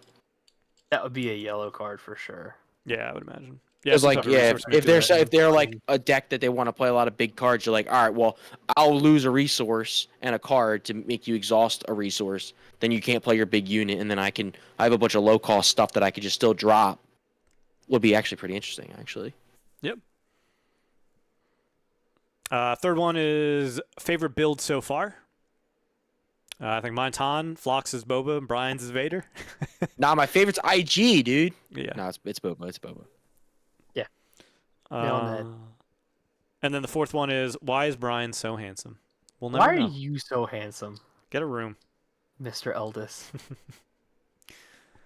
All right, so moving on, we have a question from Nick, and he says, "What color do you think is the strongest?" It changes every week. Honestly, I think that Which is the fun. more support that each color, yeah, and I think Yeah. that there's a lot of cool and interactive deck building that this game is going to have that makes all of them fluctuate quite a bit, which is neat. So, right now, I feel like it's got to be red because of recency bias, but you know, Yeah, I was gonna say red, and maybe there's a recency bias, but some of these cards look I was high on green for a long looking time, pretty but good. But yeah, we're like 2 months removed from green, right? Or no, 1 month. 1 month. Vigilance was first. Vigilance Blue needs some love. Outside of Luke, blue just seems terrible. Like even Blue to is splash it in a, horrible. like Chewie and Krennic are just in rough current spots anyways, but like I don't remember the last time I looked at a yellow, green, or red hero or leader and was like, I want to splash a blue deck I tried, or a blue color. and then I immediately deleted the deck because it was garbage. Yeah. There There was were like 3 parts. there was a time I did for Leia, and now I mean yeah, but still it seems rough. I'll say Yeah, I there's did the some same thing with level stuff. Boba. I did the same thing with Boba. I was like, what can I do with You blue? don't need to. And I It's went perfect. down. I was like, blue's pretty doggo right now. I'm like, nope, I'm Yeah. good. Yeah, Because I think there was a blue card. I forget what the blue card was. I'm quickly looking through it. There's a blue card that sounded good on Boba, and I'm like, I'm not gonna do blue for this one card. So was it the +3 defense resilient? Resilience. I And forget trench? what Do it you want was. to make I them feel like beefy? it might have just been takedown or something like that. I don't know. Like it was something silly. Takedown's a great card, but unfortunately, it is blue. And why Yeah, would or you it was. go blue? It might have been Death Trooper. Oh, Death Trooper's pretty cool. Yeah, I think it would be. A cool Yeah, deck. I think it was Death Trooper. I was like, oh, cool. That sounds awesome. That and Rugged Survivor sound good on Boba, but then I was like, nothing else is good Death Trooper's for good him. with body. Yeah, Yeah. could ready even if you're just playing the Death Trooper, you could ready him right away. Yep. But yeah, so hopefully blue gets some love. But yeah, I mean, I think yellow and red are kind of my 2 favorite. I think green. Again, I'm from like a hero perspective. I think green hero falls behind a little bit now, but not that bad. Not that bad. Oh, question. Speaking of Death Trooper, I'm just reading this again. It says one play deal 2 damage to a friendly ground unit and 2 damage to an enemy ground unit. If you have no ground unit, do you still do 2 to the enemy? I mean, you would deal it to the Death Trooper. Because it doesn't say then, it says and. So it deals one play deal 2 damage to a friendly ground unit and 2 damage to an Yeah, enemy ground You would unit. have to deal But it if you to have the no Death Trooper. Oh, so you have to do the okay. Got it.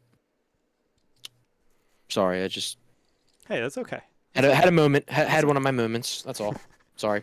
And then next question is from my friend Dan, who I'm shocked he even knows who Barris is, but he says, "What happened to Barris?"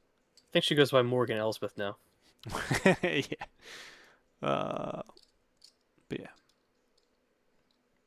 she'll be cool. I still gotta She got put into a box. She's right there. There she Just is. never to leave the plastic. See, Of the the plastic's still on. One day. For now, it's just a cool box.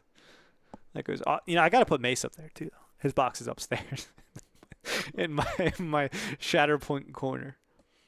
The graveyard. Yeah. All right. So that's the Facebook questions. Twitter, we got one question from, and that was from Adamus.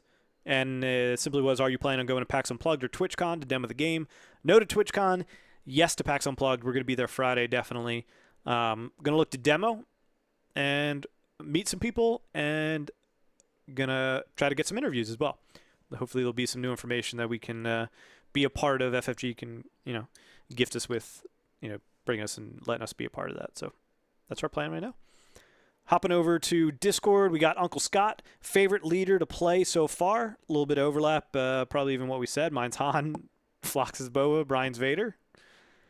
Fair. Next one he also had was most exciting announcement the last few weeks to you. So the boosters, the product, the OP, the spoilers, etc. What's been your favorite thing so far? Release date. Release date's really cool. Yeah. I just want to play. I literally want cards. I'm tired of printing out and cutting them. I just want to spend money and have fun. I want to be broke, but I want to have some cardboard, all right? I don't want this paper. Yeah, right. / pricing. Both of the release date and the pricing, I think, is... Yeah, because they go hand in hand. But I just want to know more. Yeah, I really didn't care about the price because I was going to buy it no matter what, so it really did not matter to me personally. So... It's good to budget, though. I could budget now. Fair, but I don't care about the price, honestly. Could have been $20 a pack. I still would have done it, probably. I'm out. Definitely out. Yeah, okay, bud. Sure. $20 a pack. 20? There's TTS, my guy. No. Still TTS, by the way. It's like $400 a box, dude. Yeah. I picked a number out of my, That's how much Lorcana boxes are. Yeah. For me, it's probably a mixture of product, specifically pre-release. I'm super, super excited for that pre-release box. And then the other part was in the slideshow that we saw from Spiel of the 5-year development plan. That has me really, really excited because even if this does go 3 years, I'll be in for the 3 years. I'll enjoy it. I had a lot of fun with Destiny, and that was 3 years. But I would love if this went well beyond that. So that 5-year plan gives me a lot of hope. And then his third and final question is, what are you buying March 8th? We've talked about this a little bit. I'm going to be a case, a pre-release, a 2-player set, at least a double box from GameGenic. He also said to include GameGenic in here and GameGenic tokens. I'll take the lot. So that's what I'll be getting. And I'm maybe do a single box. Just slower. I'm just going to buy everything. Yeah, buying everything. So yeah, it wouldn't surprise me though if I scale back a little bit set 2, right? If I do a case at the beginning and I'm like, holy crap, this was way too much.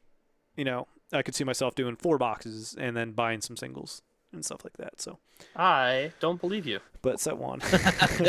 Well, it depends, dude. It depends. Like if I hit a showcase, I'm gonna be like, dude, case every year, bro, or every. I was gonna say, yeah.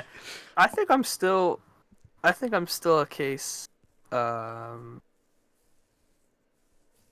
Give or take.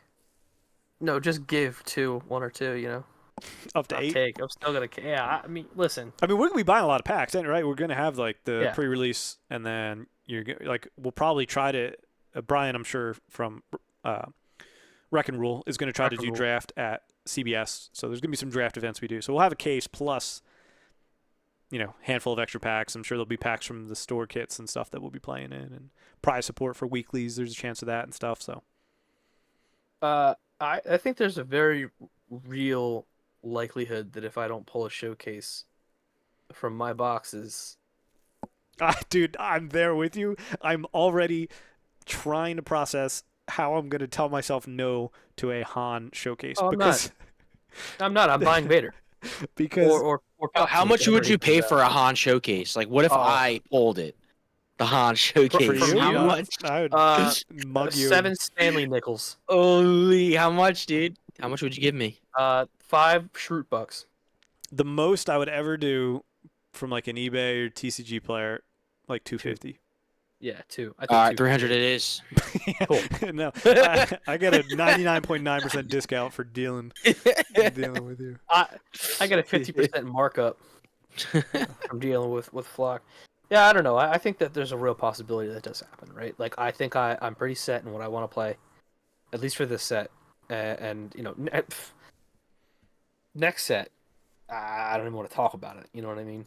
But very real possibility that that happens. Yeah. And currently for me, I think Han would be the only one who I would be tempted to get, but we'll see. I really want to pull that Han now. I really do. He's gonna pull a Boba. I know. Yeah, I'm gonna he be is. so mad, dude. But the thing is too is like, what's my biggest complaint about Han? His art. Showcase is gonna have completely different art. Oh, not completely. I mean, Les was not completely. It's the same style, you know. I don't know. Yeah, it'll still look like he's from the Disney Atlantis. Oh wait, He I looks don't like handsome Shrek. wanna look at Leia. Handsome Shrek. He's got that strong chin. You know. I don't know, dude. She looks different. All right, hold on. If I just brought it up, started swapping between the two of them. They are different. It's much.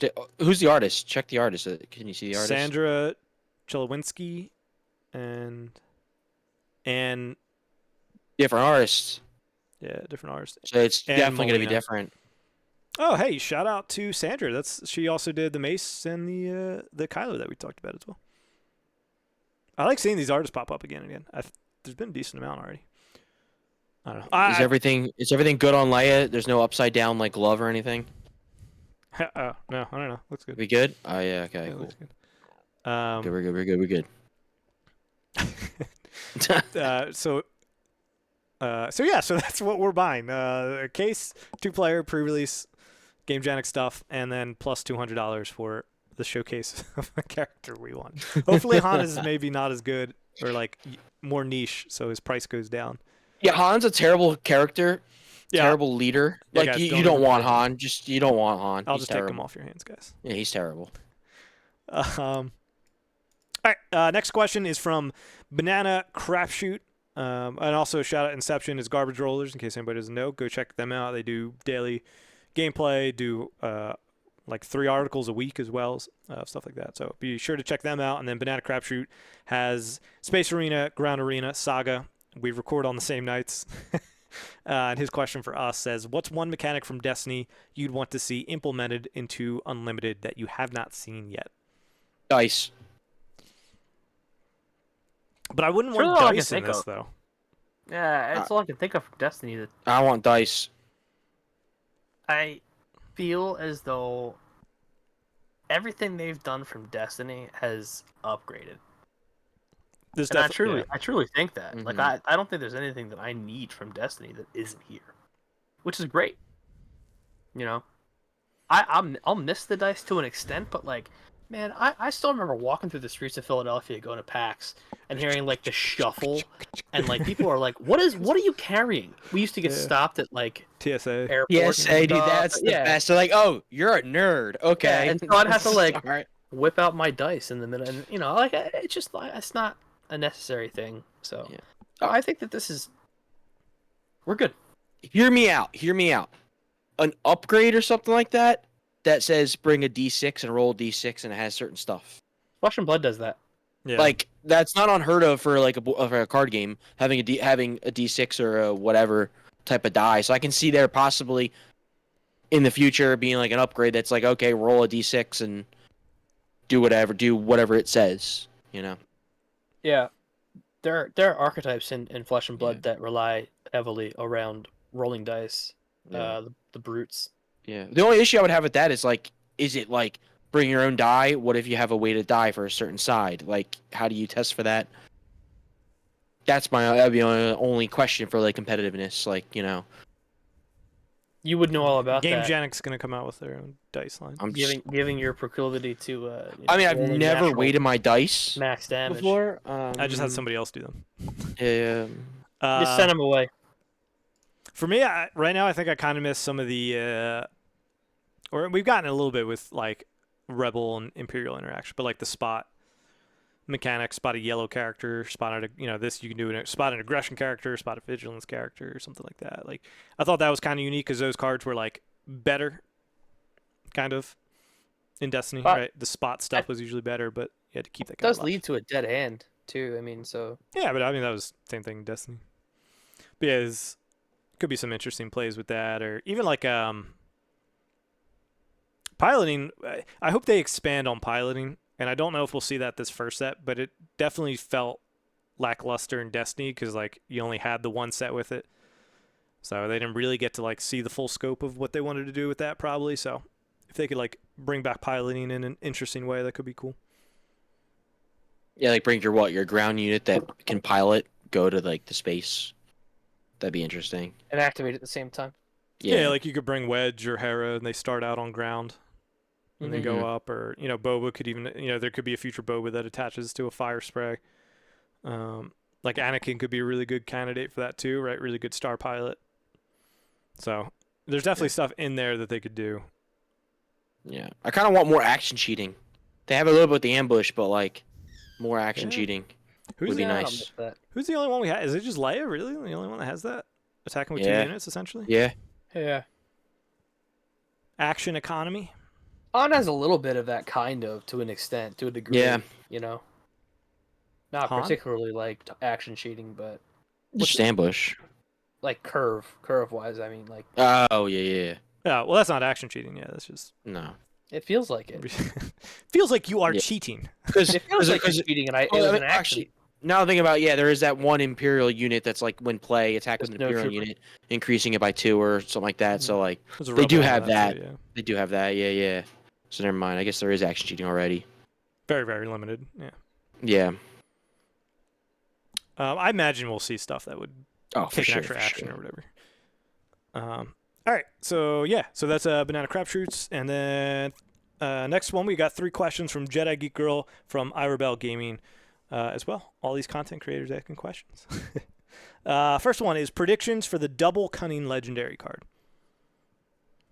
So I always want to bring all these up, but I feel like, oh my gosh, when I do SwooDB for the spoilers, I zoom in all the way so I can see them. But not like looking at aggression, there's draw a card, which we saw on the Star Scout thing. Defeat up to 2 upgrades, which we didn't see before, but is on the Fang Fighter. There's Ready Unit, which is a Grand Inquisitor ability. And then there's Deal 4 damage, which is open fire.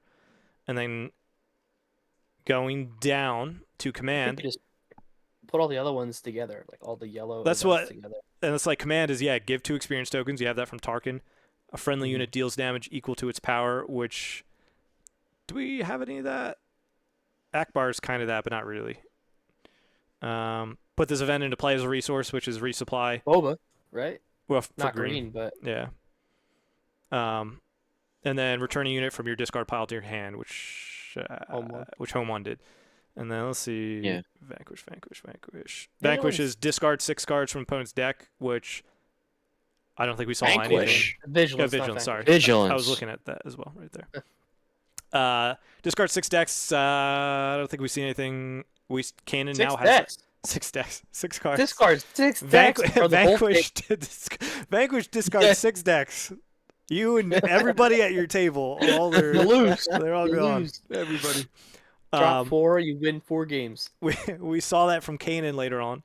The heal 5 we've seen from the whatever that 1 cost was. Defeat a unit, we see that with Vanquish. And now takedown, and then give a shield token to a unit. That's Luke's ability. So there's got to be something in yellow that we currently see. Yep. That we would have. So yellow is like removing a unit, exhausting units. What else? Shooting, like attacking, +3 on an attack, whatever. Because you got surprise strike, shoot first. Waylay, return a leader, non-leader, and stuff like that. So it's probably gonna be stuff like that. Exhaust 2 of your opponent's resources. Okay. Return. I like that pay. Yeah. Yeah, you pay 6 to exhaust 2. Return a unit that costs 3 or less to your opponent's hand. Mm-hmm. Give Boba +7/+7.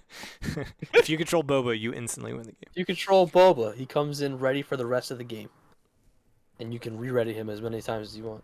Something like that, though. Like I think maybe a surprise strike, Yep. or maybe like an asteroid sanctuary, where the last one is like you exhaust a unit.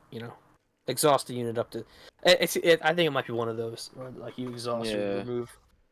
But Yeah. I definitely think they're saving the exhaust resources for that legendary specifically. Yeah. Oh yeah, for sure. It's got to be. We haven't seen it yet, and that would be something that equates it's equivalent to the other aspect legendaries. Yep, like stealing money from someone. That's what Yellow Yeah. does. So you're just like, all right, I'm exhausting your resource from you, and then I'm also going to exhaust your unit, and literally you can't do anything this turn. It's gonna be like Crime Lord from Yeah, Destiny, yeah. but better. Yep. I like it. I like it. Yeah, I'm gonna go with shoot first on a stick, so it could be like +2, and then you don't take damage back. I'm gonna go with waylay. I think I like what Brian said, where maybe there's a cap on it, right? Maybe it's 4 or less or whatever, just to be different. Do I think they'll exhaust? That's the question. So I said shoot first. I said waylay. I think they'll be like in Asteroid Sanctuary. I think they'll be like exhaust a unit as well, and then maybe deal damage to an exhausted unit like Boba Fett has. So maybe you could deal 3-4 damage to an exhausted unit. Or maybe it refreshes your resources, like Boba does. Yeah. Like up to 2 refresh 2 of your resources.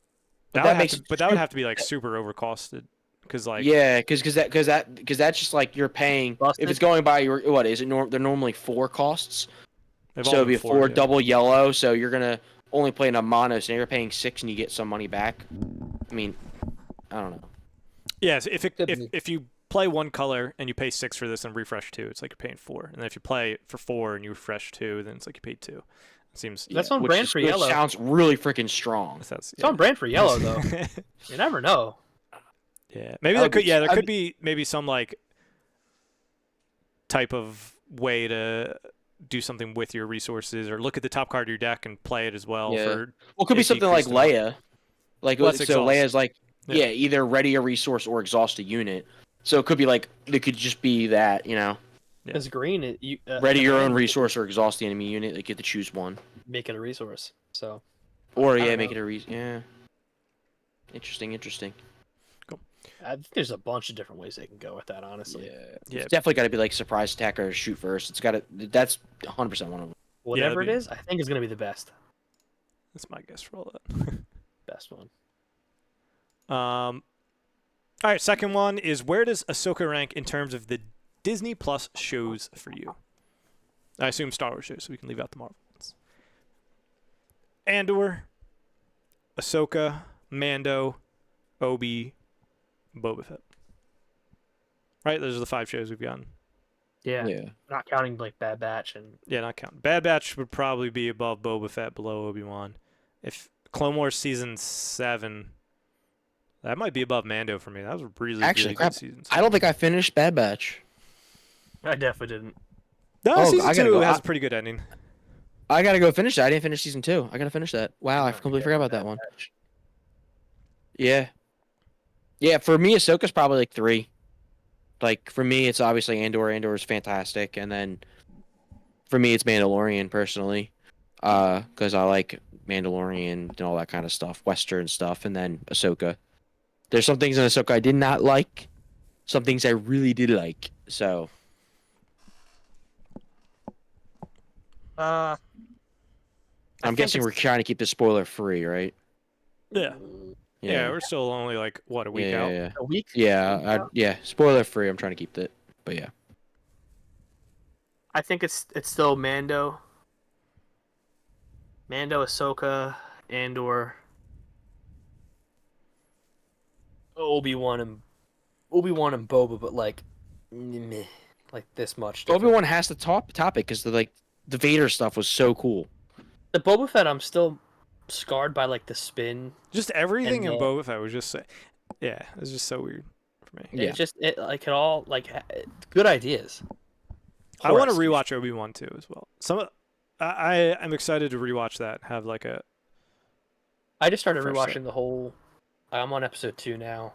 like Attack of the Clones, because I haven't watched it in a long time. But I think I am gonna do like 1 through 9, and then some of the shows. Dude, it's actually crazy how much like before it would just be like, I'll just watch the 6 movies, right? I don't rewatch. Now it's like I'm gonna rewatch that, and then like I kind of want to rewatch Clone Wars. I want to rewatch Rebels. I want to do Mando and do Ahsoka. But you yeah, can skip Resistance though, at least. Thank God. Yeah, I did watch that though. Like it was fine.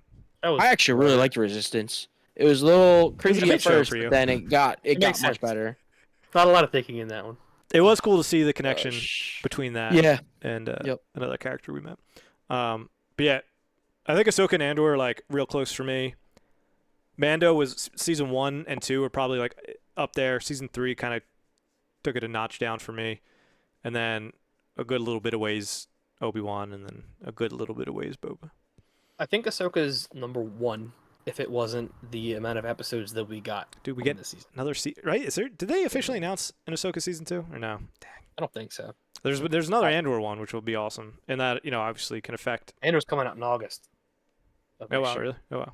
Yeah, it's gonna be a while. But yeah, Ahsoka hasn't even been, because the strike's been going on, so that's messed stuff up. But I feel like if we get a 12-episode season of Ahsoka, we finish so much stronger. And not that this was a weak finish, but I think that it was just like it definitely came down. Like the finale kind of seemed a little quickly messy, and messy. Mm-hmm.